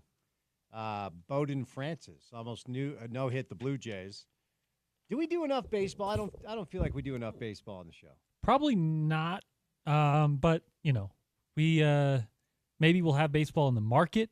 The Bees are leaving us from Salt Lake, so I'm kind of mad about that. So maybe that's why I'm not doing much baseball. But it is, Spence, September, almost October. So we may have to do a little bit more of it. I do like me some fall baseball, some playoff baseball. Of course, we're pretty football centric. We're going to bring in Omar Ruiz from the from the NFL Network. And then Spencer Linton will get you ready for BYU taking on Wyoming on the road. Week 2 of the NFL gets rolling tomorrow. Don't forget, you can hear the game on our station. Features the Bills and the Dolphins. Raheem Mostert is out, and Devon Achane is questionable, so maybe pick up Jeff Wilson. I may have done that during the break. All right, 2 hours down, 2 hours to go. I want to tell you guys about my friends at Farmer & Chemist. So met them a few weeks back, really good people. It's an excellent location. It's on historic Main Street in Midvale. Website is farmerandchemist.com. So CBD Solutions, it's kind of an interesting thing because it's a crowded space. You probably get a lot of misinformation. The nice thing about Farmer & Chemist is they have people on site or over the phone to simply answer your questions, right? So for me, not a great sleeper, wish I was, but I hate sleep meds. I always have. Don't like Ambien. You can have it. I'm not into it at all. And so many of these things, if it's benzos or if it's Ambien, they are addicting, and you can find yourself in a mess. Take it from me. So what CBD has done for me is allowed me to sleep in a way that I've never slept before, but also you wake up feeling great. I mean, that's what I've used it for. They have solutions for muscle soreness, arthritis, restless nights, etc. Let's bring in my guy, Jeff, now from Farmer & Chemist. Jeff, happy Wednesday. How we doing? Hello, Jeff. Hey, Jeff, got you. Yeah, I got you now. Got you now. Happy Wednesday, man. How you doing? Oh, so good. Yeah, I'm glad to hear you're sleeping better. So let's start there. Let's start there. So they're gummies, and I asked you questions about these gummies, and you said give them a try. I take half hour before I go to sleep. I sleep well. I don't wake up hungover. I'm anti-sleep meds, Jeff. That's me. So let's start with that. Yeah. Well, how can you guys help people sleep better? Yeah, so you're right. In the intro, a lot of the prescription medications do have some issues around dependence and hangover and things like that. And if you stop them, then you're back to sleeping terrible. So the nice thing about CBD is actually there's another cannabinoid called CBN. We put those two together, and when they're put together, whether it's in a tincture or gummy, it helps the quality of sleep. So it doesn't knock you out like Ambien, but it improves the quality of the sleep. So you're going to wake up more refreshed, and you don't have that hangover, and you're not going to become addicted to it. So the other thing you guys, you do a number of different things, but let's talk about folks that are in pain, muscle soreness, arthritis, arthritic pain. Just like sleep meds, pain meds can cause chaos in one's life. So if you are taking opioids daily, I know they're effective. I've had surgeries and I've needed to use pain medications. They are a bear to get off, and they're dangerous long term. So for folks that are looking for alternate solutions for pain, Jeff, what would you say to them? Yeah. Well, you're right. And even like NSAIDs, like ibuprofen have impact on your kidneys. Tylenol, acetaminophen have impact on your liver. So just like with CBN for sleep, there's another cannabinoid that's CBG, and you combine that with CBD, and they're both very good anti-inflammatories and pain meds. And so you can either address something topically. So say you have an elbow, you can put a topical on that, and that'll help. If you have systemic pain, then you can take a tincture or a gummy, and it'll help that way as well. So the key is finding a good quality product that has high enough quantities and has the right cannabinoids in it. And really, honestly, just talk to a pharmacist, because these things are safe, but they do have some drug interactions, and dosage is super important. So, find a good quality product and talk to a pharmacist, and that's where we feel like we're helpful.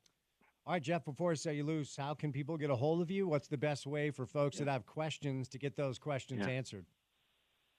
So probably the best thing is we would love to have somebody come in the store. It's an awesome store. It's an old pharmacy. It's really cool. And we can spend some time going through all of this. If that's not doable, we do phone consultations. We have a ton of information on our website, farmerchemist.com. So frequently asked questions, a bunch of information there. So there's a lot of ways we would love to, especially for first-time users, to have a conversation and kind of walk through the pros and cons. And so, just again, in person is always great if you have the time to talk to a pharmacist. All right, Jeff, I appreciate the time, man. Have a good week, okay? Hey, thanks. Appreciate it.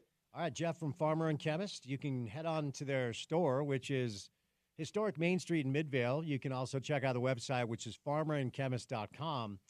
Time now to give away $25 to Farmer and Chemist. I don't have the text line on in here. Can I tell you, I'm in the mood to be a little naughty today. Oh, really? 877-353-0700. Mm-hmm. You tell me, because I don't have the text line on, and maybe we can turn it on. I don't know how to do it. It's not I can my help thing. you with It's that. not my deal. Who won the debate last night and why?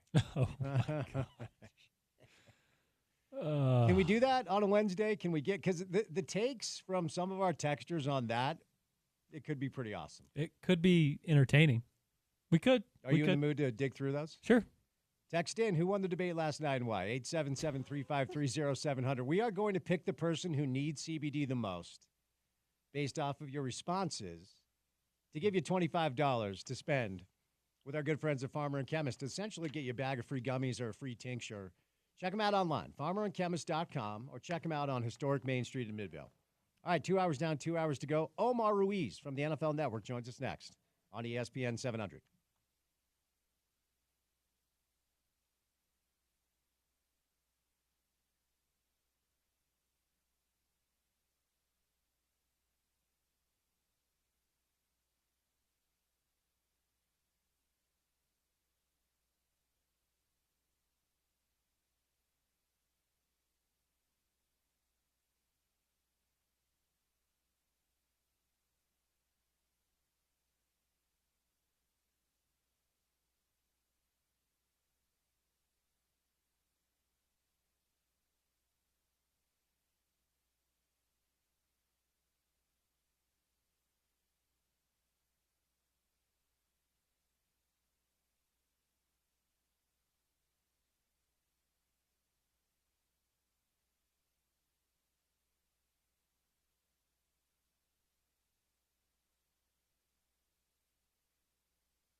All right, we're going to get back to some local college football, some national college football coming up in a bit.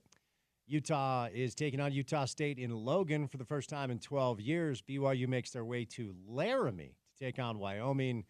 But let's do a little pro football. Week 2 gets rolling tomorrow with a little Dolphins-Bills action. You can hear the game right here on ESPN 700. Our next guest is one of our favorites. Good enough to stop by on this Wednesday, Omar Ruiz from the NFL Network. Omar, happy Wednesday, sir. How are you? Hey, I'm doing very well.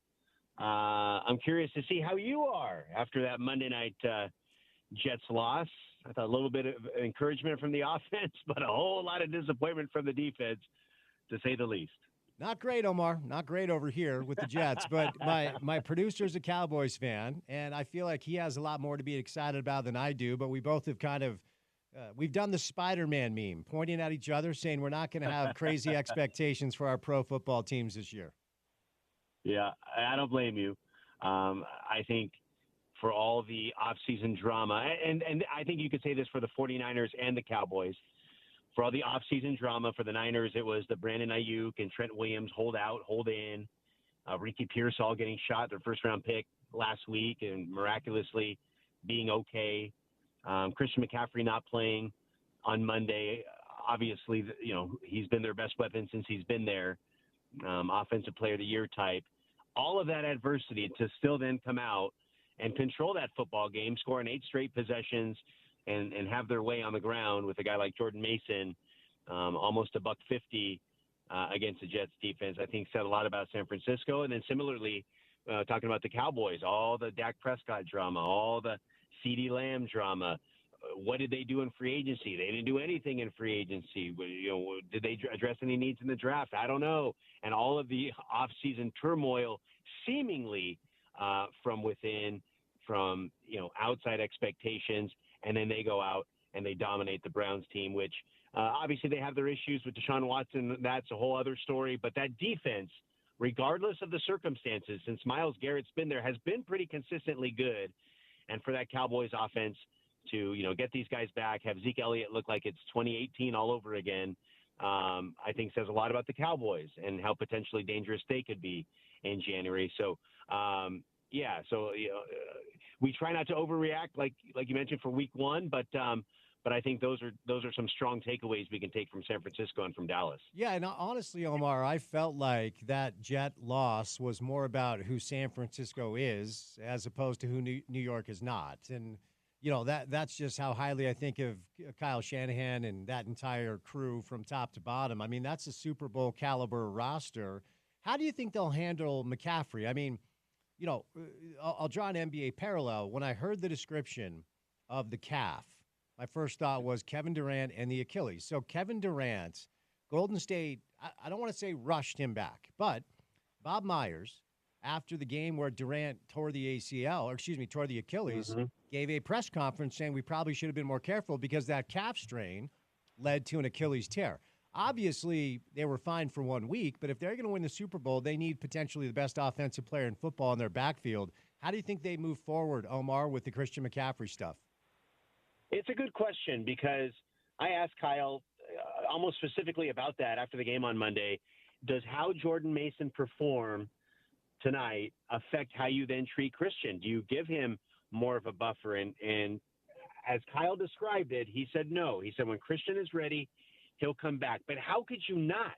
How could you not let, like you said, a key to their Super Bowl run, really a key to their, NFC Championship game appearances the last couple of years, not get fully healthy when you have a guy like Jordan Mason that could produce the way he did? Obviously, Trent Williams came back, had just, 4 days of practice and was able to dominate on the line of scrimmage. When you have all that talent around them, why not wait for Christian McCaffrey to get fully handled? Now, the thing about Christian McCaffrey and Jordan Mason maybe being told that he was going to start on Friday and Kyle Shanahan saying, hey, that didn't come from me. We never told him that. I think that sort of confusion leads me to believe that, hey, maybe, they won't be completely transparent, probably more for strategic reasons than anything, malicious. But yeah, I would say this Jordan Mason's performance gives them the leeway to handle Christian McCaffrey with care. Whether they do so or not, I think remains to be seen. So while we're talking about the Niners, I've asked all of my NFL guests this question from a macro standpoint, Omar. As you know, Vegas is telling us almost in an unprecedented way that this year it's Kansas City and it's San Francisco, and then it's everybody else after a big gap. Now, things change, injuries happen, but do you believe there are two ultra elite teams in pro football this year, and there is a big gap between KC, San Fran, and everybody else? Yeah, because I would agree with your earlier assertion that that game said more about San Francisco than it did about the Jets, in that San Francisco is just going to be absolutely dominant again. And you look at all the teams, you know, we've talked about one of the themes in week one was how the offenses have struggled and you know, they certainly weren't lighting up the scoreboard and yardage like we normally have. I think it was the lowest, you know, offensive output since 2006 or something like that. But I think when you have a team like the 49ers, and certainly with the Chiefs, with Kelsey and Mahomes and everybody else that kind of comes back, Andy Reid, of course, and San Francisco, all 11 starters on offense coming back. And so when you're having all these teams trying to figure out who they are, what their identity is, how they fit together, like the Jets, case in point, you know, obviously playing with Aaron Rodgers for the first time, essentially. All these teams kind of trying to figure themselves out. You're going to have Kansas City and San Francisco lapping them, you know, in the standings and, you know, be those type of teams that clinch a playoff spot in November.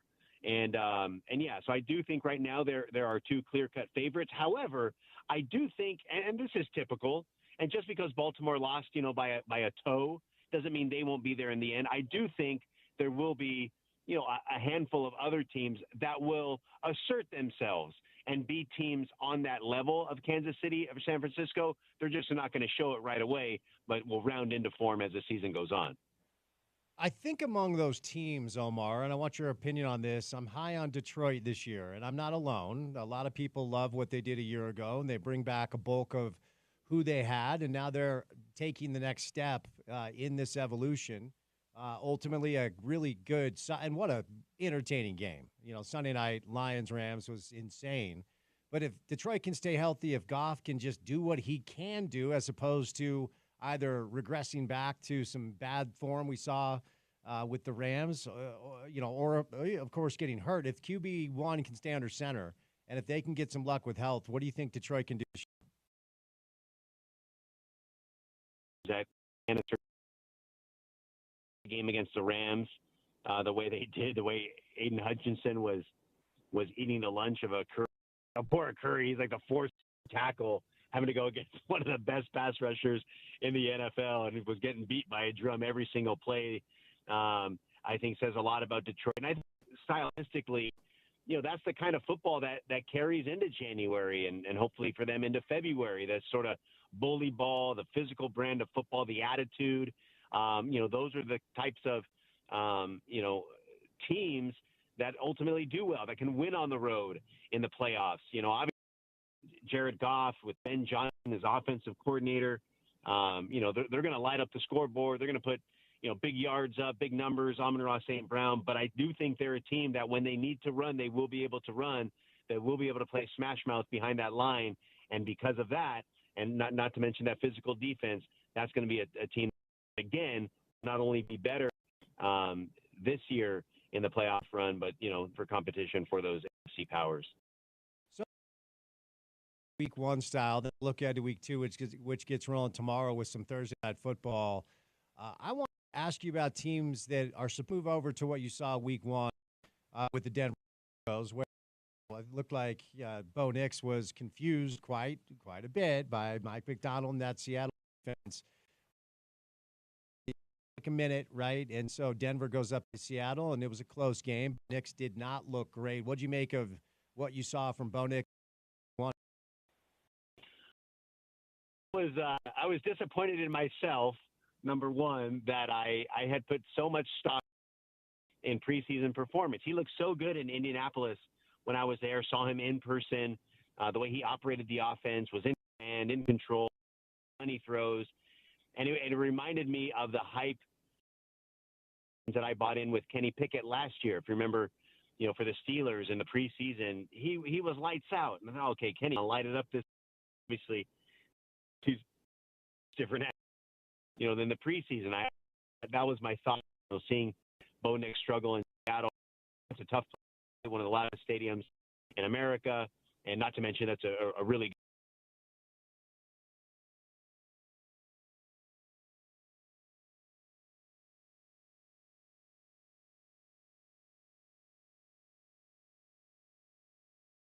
good by the preseason hype. But I think he'll be fine because I think all the traits are there.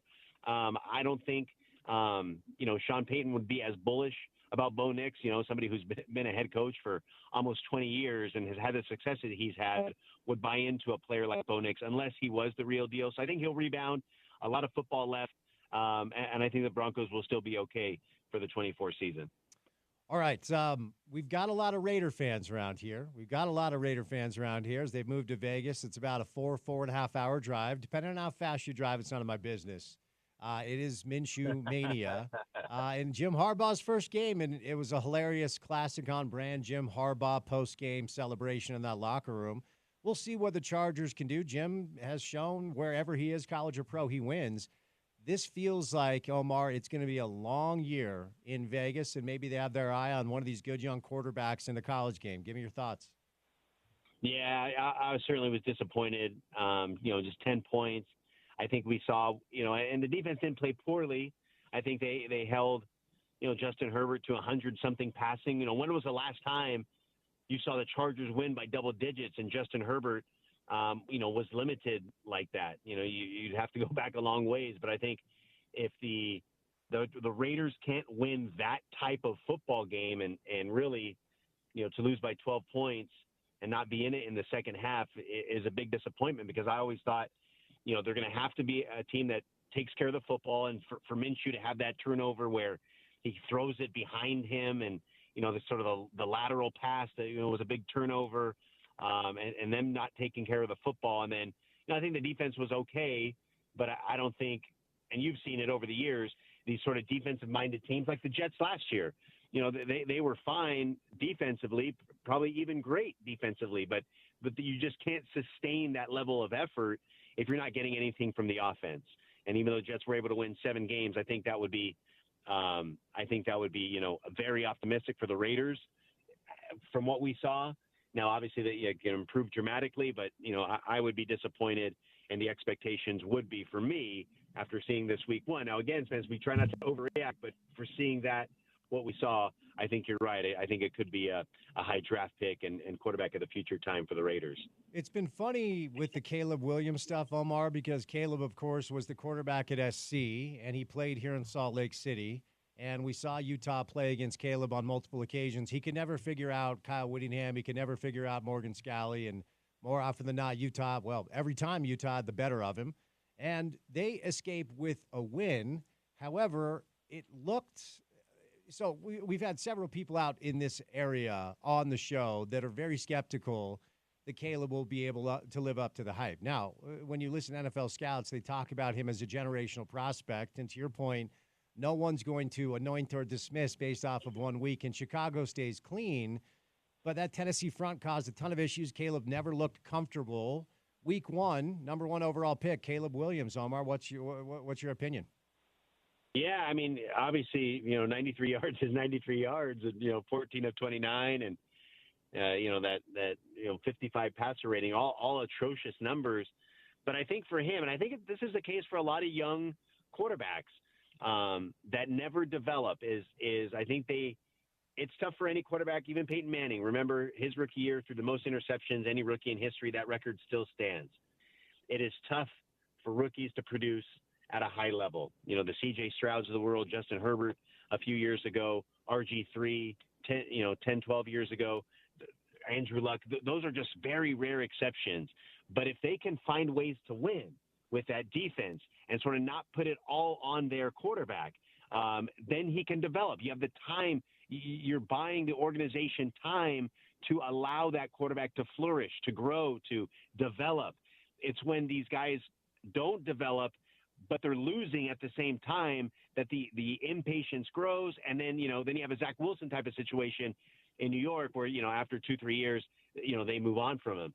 So I think Caleb is in a situation where there is enough good talent around him, both defensively and weaponry, with the Bears that they'll be able to sustain a little bit to allow him to grow. And I think he'll figure it out. I can't imagine all these scouts were wrong, but I think that, Tennessee came in, they had 4 months to prepare for him, and we saw the result of that. But I wouldn't throw in the towel on Caleb, obviously, just yet. But if they can continue to find ways to win without him playing his best, obviously that bodes well for his future.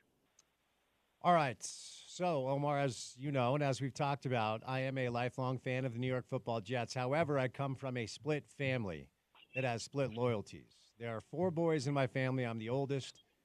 3 of them support the Giants, as my father does, and 2 of us support the Jets.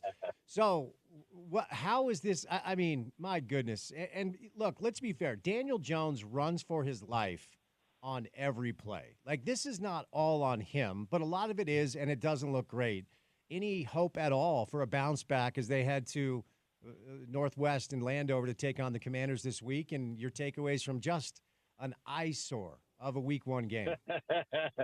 No, I don't have any hope. I mean, I was one of those guys that, Daniel Jones is fine, but was never worth $40 million. And the second that happened, I think his career was done for, because there was never any way he was going to live up to that hype for the contract they received after making that playoff run, which was for the most part on the back of Saquon Barkley.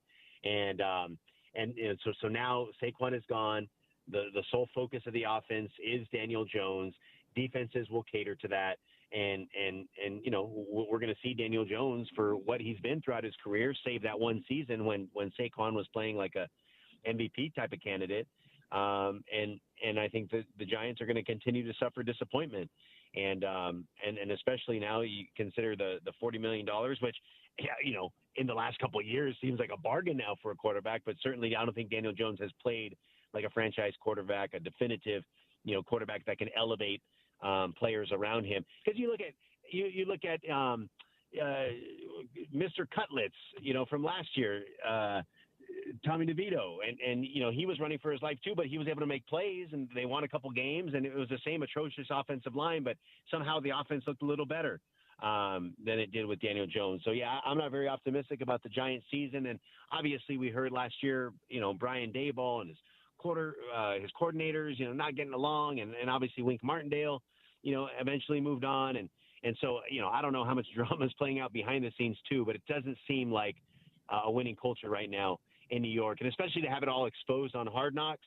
The owner's telling you, I don't want Saquon to leave. And the general manager says, I don't want to pay him the extra $1 million or $2 million. I think that sort of laid their bed for a bad 2024. Tommy DeVito. Man, what a time that was. It was a fun story, at least, even though he wasn't a great player. All right, Omar, before I set you loose, we have the Thursday night football game on this radio station on ESPN 700. So let's get a quick preview. Tell us what you're expecting to see. Raheem Mostert will not play. Devon Achane is a game-time decision. Dolphins 2.5-point favorite, but the Bills have Miami's number, as you know. Miami, Hard Rock Stadium. What do you think happens tomorrow night? Yeah, I think Josh Allen is going to continue to elevate. I think this is a huge year for Josh Allen in that, everybody kind of has put him on this Mahomes level of quarterback tier. It's essentially Mahomes and Allen. Mahomes has already proved that he can elevate. Obviously, Tyreek Hill left. They redid the wide receiver room. They win a Super Bowl. They redid the wide receiver room again. They won a Super Bowl again. And so I think this is Josh Allen's opportunity with Gabe Davis gone, Stephon Diggs gone, some pieces of their offensive line gone. It's really retooled. And essentially from a leadership standpoint, it's all on Josh Allen because all those veteran leaders like Micah Hyde, Jordan Poyer that have, been stout to their defense the last several years are now gone too. So it's a young team that Josh Allen is leading, and boy, did he lead them back from 17-3 last week, accounting for 4 touchdowns. So I think this is just a huge year in Josh Allen's career, and I think he'll continue to transcend up. And I think he goes to Miami, and the Bills prove that they are going to continue to be elite. They are going to continue to be a contender, despite, a lot of young players and a lot of continued young player developing. And it'll be led by Josh Allen. And this might finally be the year, because of all those reasons, that Josh Allen wins the MVP. And I would expect a big game for him tomorrow.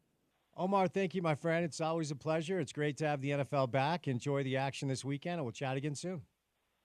Okay, sounds good, Spence. Good to talk to you. All right, Omar Ruiz, excuse me, from the NFL Network. You can find him on social media at Omar D. Ruiz. Always appreciate his time. We will have Thursday Night Football on our station tomorrow.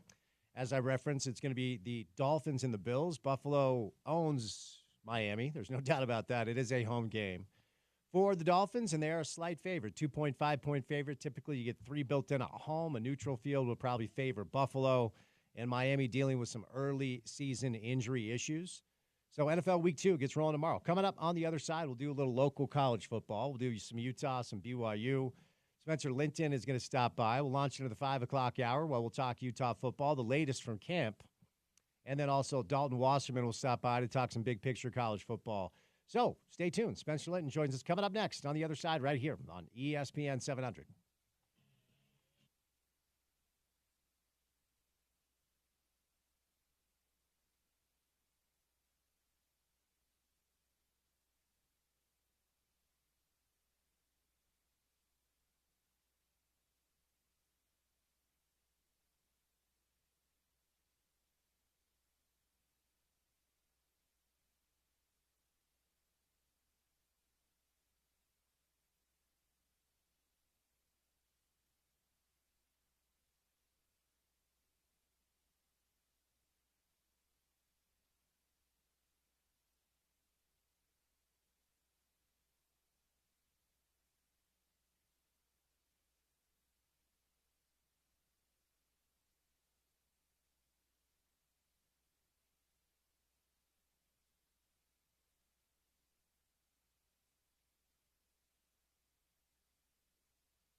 Hey, what are you trying to do? Spencer Linton is my friend. There's no bad blood here. I know we're T-Swifting it on the show today, but are you instigating? Are you trying to instigate an issue here? I am at least leaning into the rivalry aspect of the segment for the sake of our music bump, yes. Okay, fair enough. You still haven't played the only Taylor Swift song I know. Are you saving it for the end of the show? I got to find it, but yeah, that's...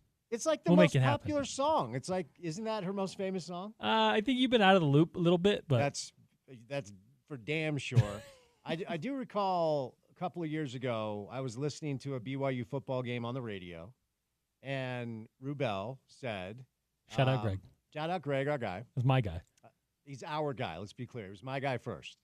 A BYU football player, I don't remember who it was, dropped a pass, got hit, and Rubel said, well, there he is. We'll say it was Puka. Puka Nacua gets up and shakes it off. There we go. Just like Taylor Swift.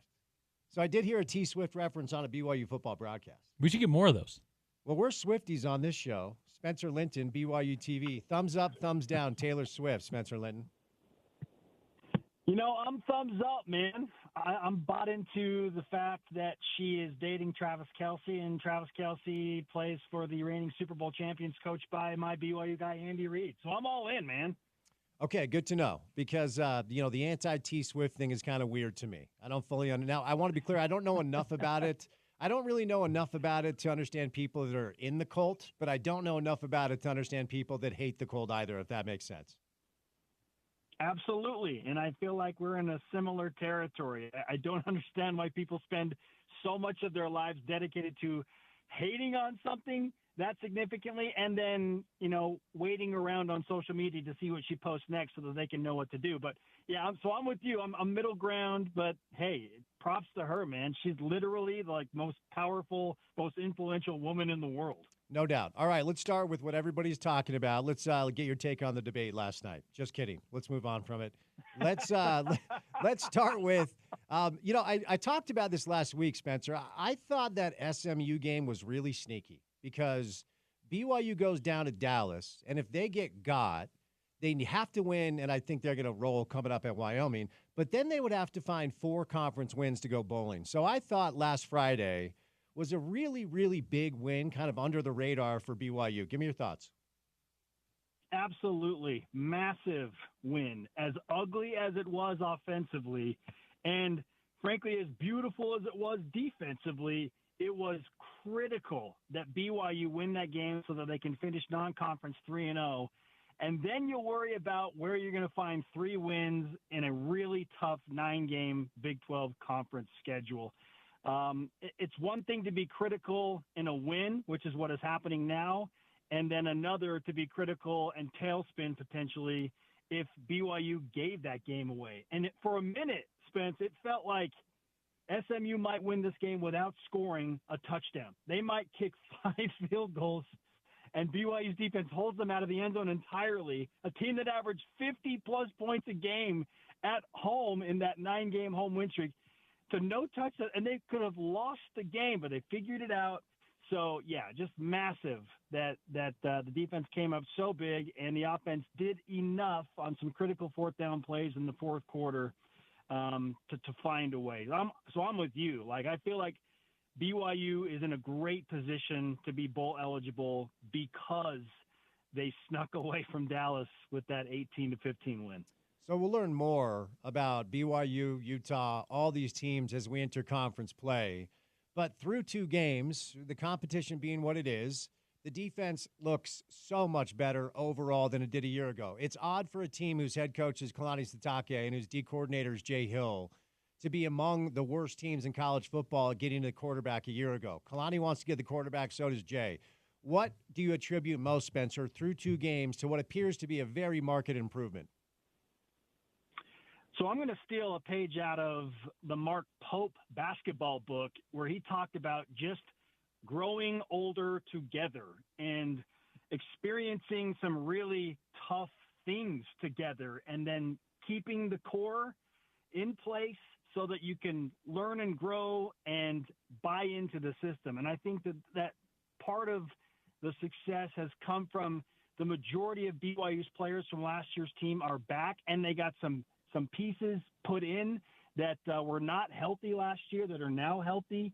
And I mean, gosh, I mean, even Tyler Batty and Isaiah Banya, these guys that were playing last year, Isaiah was playing with 2 torn tendons in his knees, and Tyler was never really healthy. So just to have the health and then the core back, and frankly, it's year 2 of Jay Hill's defense, so they understand it better.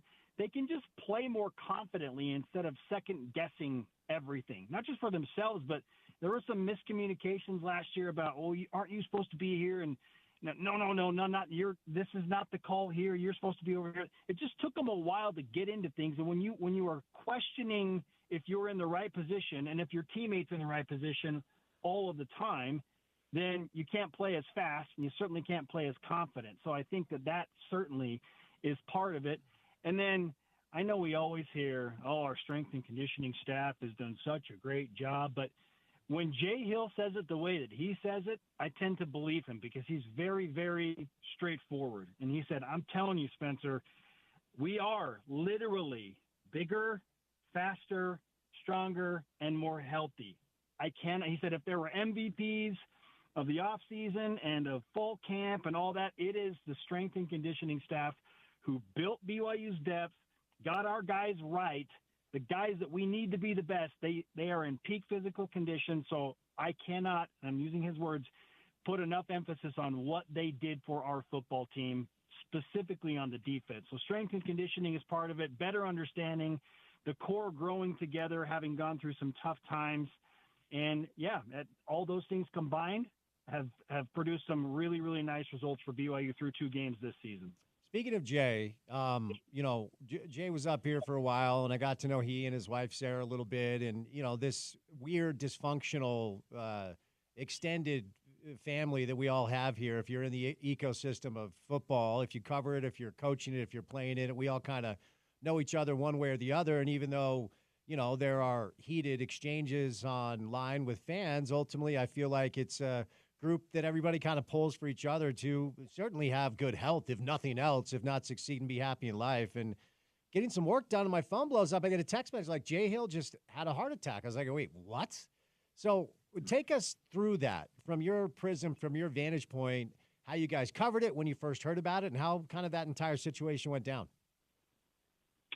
Yeah, so I found out about it relatively early on when it was still mostly under wraps. And Jay just didn't, because he is Jay and he doesn't want attention on himself, he wanted it very quiet because he wanted to focus on the game and he wanted his players to not have to worry about it.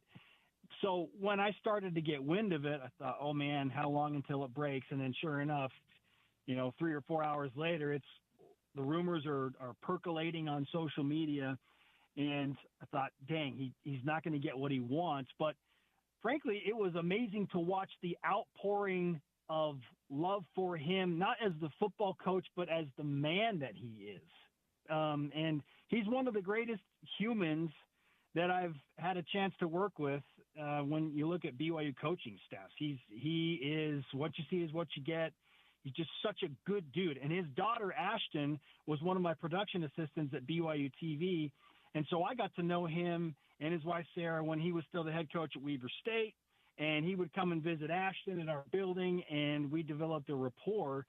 But it was amazing to watch the outpouring of love for him. And then I started to hear that he was going to convince the doctors to let him maybe go to Lavelle Edwards Stadium. And it was pure coincidence. But when I was walking onto the field for the first time that day for the Southern Illinois game, I happened to be walking in right when a golf cart pulled up with Jay and Sarah, and I was right behind him, and I put my arm around him, and I told him that I loved him.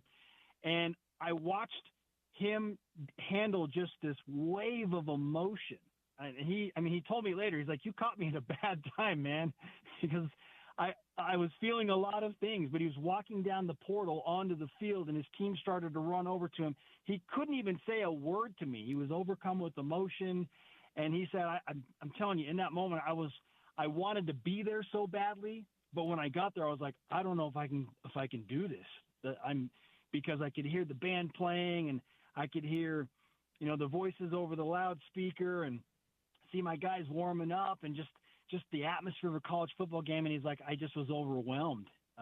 because of everything that had happened. He's like, I didn't know if I was going to be able to make it, but so he's like, I'm sorry I couldn't really talk to you, but I was having a moment, and I was like, Jay, if there is a man who has an excuse to experience that, it's you for sure. But unique stuff to see him go through that. And even when you ask him about it today, I asked him in a pregame interview in Dallas, how he was feeling. And all he said was, I'll answer one question about it, but I just want the focus to be on my guys. So I asked him one question. He said that the doctors have given him the all clear and he's feeling great. And he called a beautiful game at SMU, but my gosh, what a crazy experience. And one of those moments where you're like, all right, well, the football game doesn't really matter right now.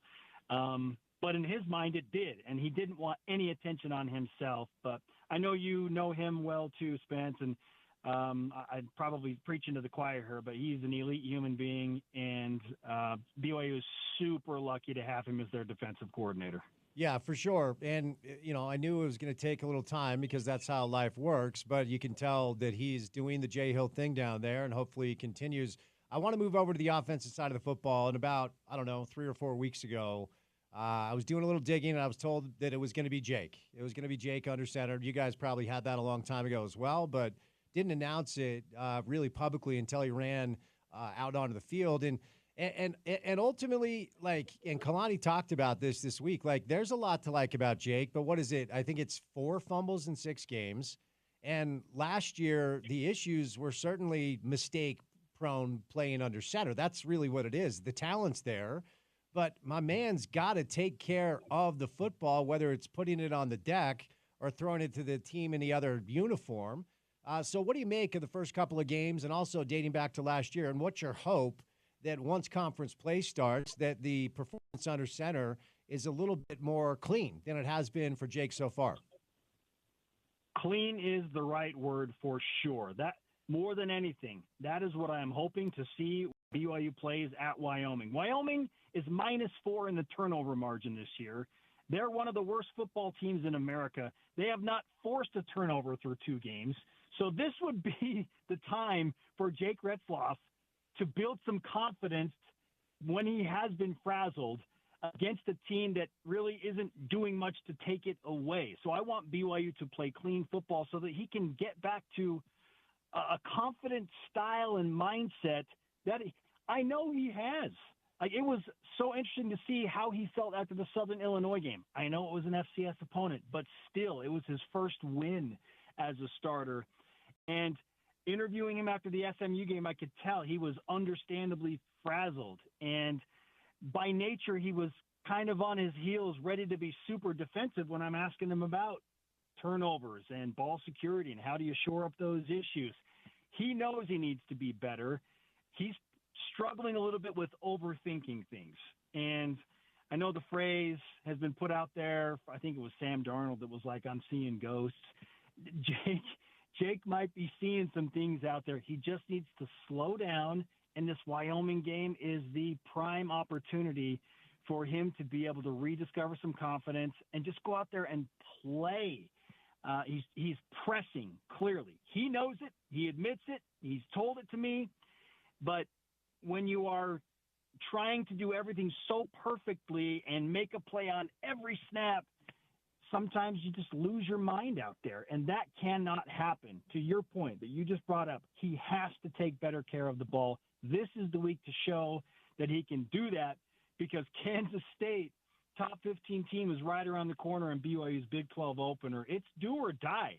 And we've been discussing like the leash now. Okay, well, he had some issues. Like, how long is the leash before Aaron Roderick starts to really feel pressure that he needs to put in Gary Bohannon? It's a short leash. If he can't play well against one of the worst teams in college football, albeit 2 games into the season, if he looks like he's struggling with the same things and ball security issues, do not be surprised to see Gary Bohannon sooner than later, a guy who has run the Big 12 gauntlet. It's been a few years, but he knows and he does have that poise. Don't be surprised to see a switch up. This is a critical turning point game for Jake. So if he plays clean and plays well, then he can take a deep breath before he gets into the Big 12. But if there's like a 2-turnover situation against Wyoming of all teams and the game is closer than it needs to be, it's going to get really weird mentally for Jake and for Aaron and, frankly, for Gary to know what BYU is going to do at that quarterback position. So I'm certainly intrigued. He knows it. He knows it well. Just can he handle the adversity mentally? This week is going to tell us a lot. So if I was a coach and I had a running back named Miles Davis, I'd just give him the job. I'd be like, your name is what? All right, it's yours. Go ahead. That's just me. And it looks like Spencer, Hinckley, Rapati, and L.J. Martin are going to be out. At least that's my understanding of the situation as we sit here today on Wednesday. There's still a few days left before the game. But give us an update on the health in the running back room, and how do you think it looks coming up on Saturday? Yeah, you're on the right track. I would be shocked if either one of those guys even dressed for the game in Laramie, let alone playing it. I know things can change quickly, but having been vetted a little bit on the type of injuries and what's happening there, I just don't expect it. It's going to be the Miles Davis and Enoch Nawahine, who scored a touchdown against SMU. It's going to be their show against Wyoming. And frankly, 2 years ago, Miles Davis had his best game as a BYU Cougar against Wyoming when he ran for 131 yards. So jokingly, some of the coaches are like, look, we've got him right where we want him. We just have Miles run against Wyoming like he did 2 years ago, and we're good. Don't expect to see L.J. Martin and Hinckley Rapati. And, my gosh, I hate to say it, but I don't know that either of those guys are going to be ready for Kansas State either, which stinks because the moment L.J. went out against SMU, you could feel a change in the attitude and the confidence of the BYU offense. It was just there. It just looked and felt like a totally different team when he had to go to the sideline. And that's nothing against Hinckley or any of the other running backs, but LJ is a good player. Aaron Roderick says he believes that he's probably BYU's most talented offensive player next to Chase Roberts. So, yeah, that one hurts a lot. But I'm hoping that, those guys, at least one of them will be ready for Kansas State because that's a tough scenario for sure. BYU is going to ride with Miles Davis this week, hoping that it pans out like it did in 2022. And then after that, man, it really is a crapshoot. I don't want to pan out a little bit from a 30,000-foot view. And I asked Kalani at Big 12 Media Days this question. He looked at me like he was going to go full poly on me and rip my head off because I said, from my vantage point, and I'm a basketball guy, everybody knows that. And I am so curious to see how this thing works out down there with Kevin and his staff and Ryan and Danny and everybody supporting them to make sure that they have the funds necessary to keep up with their peers in the Big 12. I have no problem with it. I do find it a little bit interesting. And look, if every team could find a Ryan Smith, they'd be good to go. That's what you got to do. So I asked Kalani at Big 12 Media Days, are you getting the same support financially that Kevin is? And like I said, he looked at me like I'm never coming on your show again. But he gave me a very nice Kalani answer, like, something along the lines of if players only want money to play football, maybe BYU's not for them. And Kalani's my guy, and I love Kalani. It's just, I am curious, Spencer, as to what your understanding is as to how this approach is going to play out with so many resources allocated to the basketball team, and it looks like they are going to be stacked, juxtaposed to what I don't really know about as far as what Kalani's getting in the football program down in Provo. Give me your thoughts on that. It's so interesting because things are changing so fast in the world of college sports.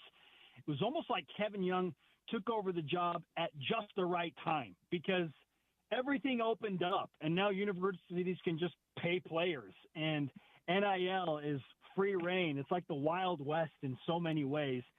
So the timing of Kevin Young taking over in collaboration with BYU Athletics and the Royal Blue Collective, and then, yes, with the administrative advice and help of a guy like Danny Ainge, and Ryan Smith is clearly a basketball guy. He owns the Jazz. Like, he's a basketball guy. Yes, it has changed so quickly, and so Kalani has been on the sidelines watching all of it change and then seeing it all come together for basketball. And you're talking about 12 to 15 guys on a basketball team, whereas Kalani's working with 100+ guys. So different beast, but I know that Kalani would love to have the type of support that basketball has. And I don't know specifically where it is coming from financially speaking. They don't divulge those details, shockingly, I know, at BYU. And they keep everything very close to the vest. But he clearly knows that the money is coming from somewhere, and he has voiced his concerns. And it has been heard at the highest levels, and it has been heard recently. There have been meetings with higher-ups at downtown Salt Lake City, at the church administration building, people that work there full-time and are leaders in the Church of Jesus Christ of Latter-day Saints. They have heard Kalani's plea and concerns that the big-ticket sport at BYU needs to have the type of support that BYU basketball is getting. Now, how that happens, I don't know. And Kalani sure could benefit from having a true football guy. Like, Ryan's not a football guy. He's a basketball guy. But if Kalani could find a guy like Ryan Smith who is more football-centric, then, yeah, a lot of problems would be solved. That's not the case, so they're having to be creative with this. But I do know that he has been very vocal with the right people, and we'll see what happens going forward. Because, frankly, BYU, you want a high-level quarterback, you want high-level skill players, you want high-flying offense. Well, now you're going to have to go and pay, just like BYU basketball is paying for that style, that high-flying, incredible offense team that we all think Kevin Young is going to have. You have to be able to pay for it.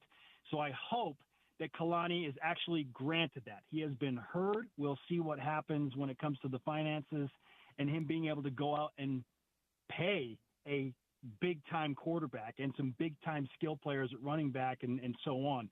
That's as much as I know.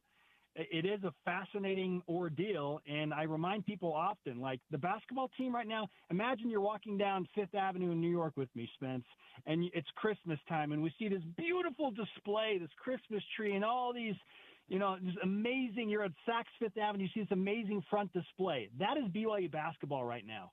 Like, they are this beautiful display, and it looks amazing. You want to go in the store and see, but I tell you what, football's still paying the bills for that building on Fifth Avenue. They're paying the rent, and they're paying for all the utilities, and they're going, hey, when do we get our display? Because we're paying for the rest of it. Best way I can explain it right now, and I've been told that they are open and having honest dialogue about how they can help the big-ticket sport get big-ticket support. All right, buddy, before I set you loose, the quarterback up here in Salt Lake City has not been shy about expressing his excitement, I guess is how I'll put it, to play BYU. Cameron Rising has never played BYU. And we had kind of a funny back and forth on Big 12 Media Days. I know Cam went on your show as well. And after Cam said what he said, he just wants to whoop their ass. He came on our show and said the only regret about this game this year is that it's not in Provo. He wants to go down there as opposed to play up here. He went on Sean O'Connell's show not too long ago and told a story about a friend of his father's who was thrown out of BYU, and ever since then he just doesn't like him, okay? And there's a lot of time between now and November 9th, and I had Tyler Batty on, and I asked him about what Cam said, and Tyler said to me, well, let's see if he's healthy, right? So a fun little back and forth, certainly, which adds to the juice of the rivalry. How were Cameron's comments met by the good folk about 40 miles south of here? A lot of people were like, why are you having him on your show so we can just disparage BYU? It's like, come on, it's media day, people. Mm-hmm. It's media day. We interview coaches and players from every team in the conference. So frankly, and I said it when I interviewed him, he almost hesitated a little bit. He's like, yeah, I just don't really like much or anything to do with the Y, and we want to kick their butts. And, frankly, I was like, there's nothing wrong with this. This is the rivalry. Why do people have such a problem with Utah and BYU openly saying they don't like each other? It's weird. Like, everybody knows that they don't like each other, but for some reason, some people got all bent out of shape when he was on our show saying he didn't like BYU. And so I said in that moment, it's fine that you're saying this. Like, nobody should have a problem with this. It's great for the rivalry. It's great for the build-up to November 9th. And so, yeah, and some people were bent out of shape that we invited him to be our guest on the show, but I had no issue with it. He's an amazing college football player. I told him as much, and I was genuine. I am genuine when I say it is better when teams are at their best in the Utah-BYU rivalry, and certainly Utah is at their best when they have one of the greatest quarterbacks that they've ever had put on a Utah uniform, leading the way, and he is healthy. And so I'm glad that he's back. And I'm glad that he's got an opportunity to play BYU because I know how badly he wants that. And I fully expect him to be great when he does have that opportunity at Rice-Eccles Stadium on November 9th. So mixed reviews for sure. And BYU fans, by nature of the rivalry, they want to pull off what would be one of the greatest upsets in the rivalry history and walk out of Rice-Eccles as a massive underdog, but with the victory. They're motivated, so I'm all about it. I don't really have an issue with it, and I really do hope that he is okay, that his hand heals up quickly, and that he's back and ready for Oklahoma State, and that he is the guy when BYU plays Utah, because I want both teams to be as close to full strength as they possibly can so that rivalry game is in the hands of their best players. Well said, buddy. All right. Despite my producer trying to muddy the waters, we'll end where we started. No bad blood, no T-Swift bad blood. You're my guys down there. As I always say, go give my guy Dave McCann a big bear hug and tell him it's from me. All right? Tell him it's from me. That's my guy. And appreciate you. Go ahead. Oh no, you got it, man. I'll make sure that I pass along the message to Dave. And I was hoping we'd get to a debate question at the very end, but apparently we're out of time, man. We are. I've got a nice golden retriever for dinner tonight, so I got to run. Spencer, thanks for the time, buddy. Be good. We'll chat soon. You got it, brother. All right, Spencer Litton. 3 hours down, 1 hour to go. 5 o'clock hour. The drive is next right here on ESPN 700.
Yeah, this is the one.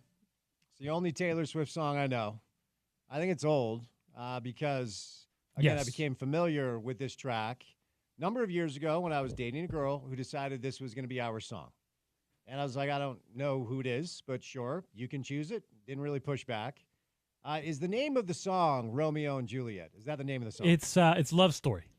It's a love story. If I had a Taylor Swift quiz to pass, I would fail miserably. It's okay. It's okay. All right. Don't have to all be, Psycho fans. Little T Swift on the program today. All right. You know those Elon truck things? You know the Cybertruck. The Cybertrucks. I have. My friend came up with it. He claims he came up with a name for these Cybertrucks. Like Cybertruck? No. He came up with a better name to describe it because I needed something. I'm not going to lie. Not a judgmental person. Uh-huh. Do whatever you want to do in life, right? Just do your thing. Just be kind to others and do the best you can to be a decent person. But whenever I see one of those things, I'm like, I don't know who's in that, but I know I don't like them. Is that wrong? Is that wrong of me? It could be, depending on who's in it. Yeah. Who's in that vehicle. I will say I don't necessarily have a much different feel. I could be wrong, again. But yeah, I think it maybe says something about the choice there. I will say, if you're going to buy a giant electric truck that isn't that practical or doesn't work all that well, Hummer makes one that looks way better. Just to throw that out there. Yeah, and I'm also going to judge you if I see you driving a Hummer. I will too. Sorry. I will too. South Park had a great episode when they were making fun of Trump for the whole election thing, and they're like, "Hey, let's go find all of the hidden ballots. There are hidden ballots out there. We got to find them. No one can find them. Where are they? Turned out they were at a Hummer dealership. Yeah, because nobody goes. That's why no one can find them. Huh? Anyway, my buddy has coined the term DePlorean for the Cybertruck. That's actually pretty good. It's not bad, right? I'm convinced he lifted it somewhere online. You saw it somewhere? Yeah, but because I was trying to come up with the term. Like every time I see these Cybertrucks around town, I have an image of my mind of who I believe is in those Cybertrucks, and DePlorean seems to describe it pretty well. It works pretty well. Obviously, the stainless steel car is one thing. I almost bought a DeLorean once. Did you really? Different story, but I basically agreed to do it, but the guy ended up selling it before I got to him. All right, fair enough. Well, all right, fun show today. Tomorrow we get the NFL back. Week 2 begins with a little Bills and a little Dolphins. If you're a fantasy football owner, you should know that Raheem Mostert is not playing, and Devon Achane is questionable prior to kick. So we get a little NFL back in our lives tomorrow. Today was day 1 of rookie camp for our local hockey club. The Utah Hockey Club gets rolling in just a few weeks, man. 11 days away from the first preseason game. Then regular season will get rolling October the 8th against the Chicago Blackhawks. Before we say goodnight, it's been 23 years now since September 11th, 2001. And so back in the day, I would do a lot more on this date as it was a little bit more fresh. I never say I'm a New Yorker. That's a knock on people that actually grew up in New York, but I am an East Coaster. I'm a Northeast boy. And I never want this day to escape without me really taking a little bit of space to talk about what I perceive to be maybe a little bit of a cliche at this point, but I don't ever want to forget that day. And from my hometown, we lost 6 people. I lost 2 high school classmates. I lost an AAU teammate. My AAU coach, Dave Cooks, used to come on my show every year on 9/11. Tyler Ugelin was my AAU teammate's name. He played basketball in college in the Ivy League, and he and his parents, they started his parents after Tyler passed. Started the Tyler Ugelin Foundation to build basketball courts in inner cities across the East Coast in Tyler's honor after he lost his life in 9/11.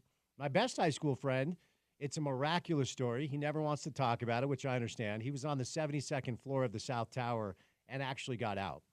As soon as he saw the debris, he started sprinting. He was a teammate of mine. He was a Duke lacrosse player. He could really run. Got down 72 flight of stairs and just ran. Didn't know where he was, just ran. Turned around and saw the buildings fall down. So I love New York City. It's my favorite city in America. I am from the right coast, as I like to say, as opposed to the left coast. And I'll never forget that day, man. My father was flying out of Boston. One of the hijacked planes flew out of Boston. We couldn't get a hold of him. Cell service was down. You couldn't get a hold of anybody. You couldn't make phone calls. You couldn't send text messages or emails. A few hours passed. We found out he was okay. I was working for the Olympics downtown here at the Wells Fargo building, and they actually evacuated us that morning. We didn't know what was going on. They just were trying to identify maybe targets, buildings that were targets, and the Olympic Committee, the Salt Lake Olympic Committee, and all of us were working at the Wells Fargo, so we were evacuated, and then suddenly started getting phone calls as to what happened, and I just panicked, and it was horrific. One of the things that I'm most proud of my father's career is he was in charge of the observatory deck on the One World Trade Center, which is the building they built in place of the two World Trade Centers. It was a labor of love, and he did such a phenomenal job. And if you ever get back to New York, you should check out One World Trade Center. You should take the tour. They take you through that day with some great videos. They do video vignettes of all of the folks that lost their lives, and it's very educational. It's very heavy. It's very emotional. And so I don't do as much on it as I used to because it has been 23 years, but I didn't want to let this show get by without at least talking about it and, kind of reflecting on some feelings as a Northeast boy I always have on this day, even 23 years later. As, again, might be cliche at this point, but I'll never forget it, man. I never will, and hopefully none of us will. So there you go. All right, Porter, before we get out of here, what comes our way on a Thursday edition of the show? Yeah, a Thursday edition of the show. We are one day closer to the weekend and just 2 days out from a Utah football matchup. Yogi Roth will join the program. Yes, of course, covering the Pac-2, if you will, but also keeping an eye on the former Pac-12 members. We'll chat with Yogi.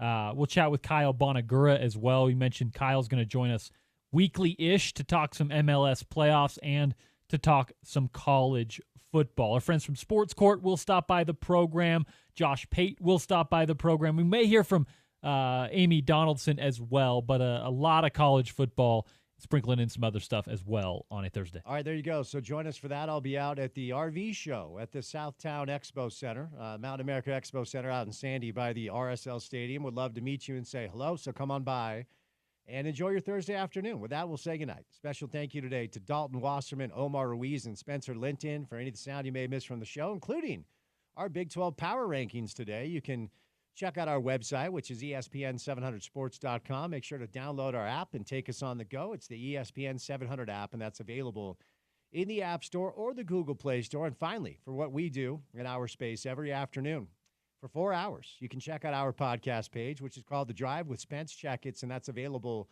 wherever you get your shows. Subscribe, rate, review, say nice things, give us all the stars. Whatever your preferred catcher is, we're there. It actually helps, so please do that if you have time. He's Porter, I'm Spence, saying goodnight. Enjoy your Wednesday evening. Talk to you on a Thursday Drive, and as always, you can find that right here on ESPN 700.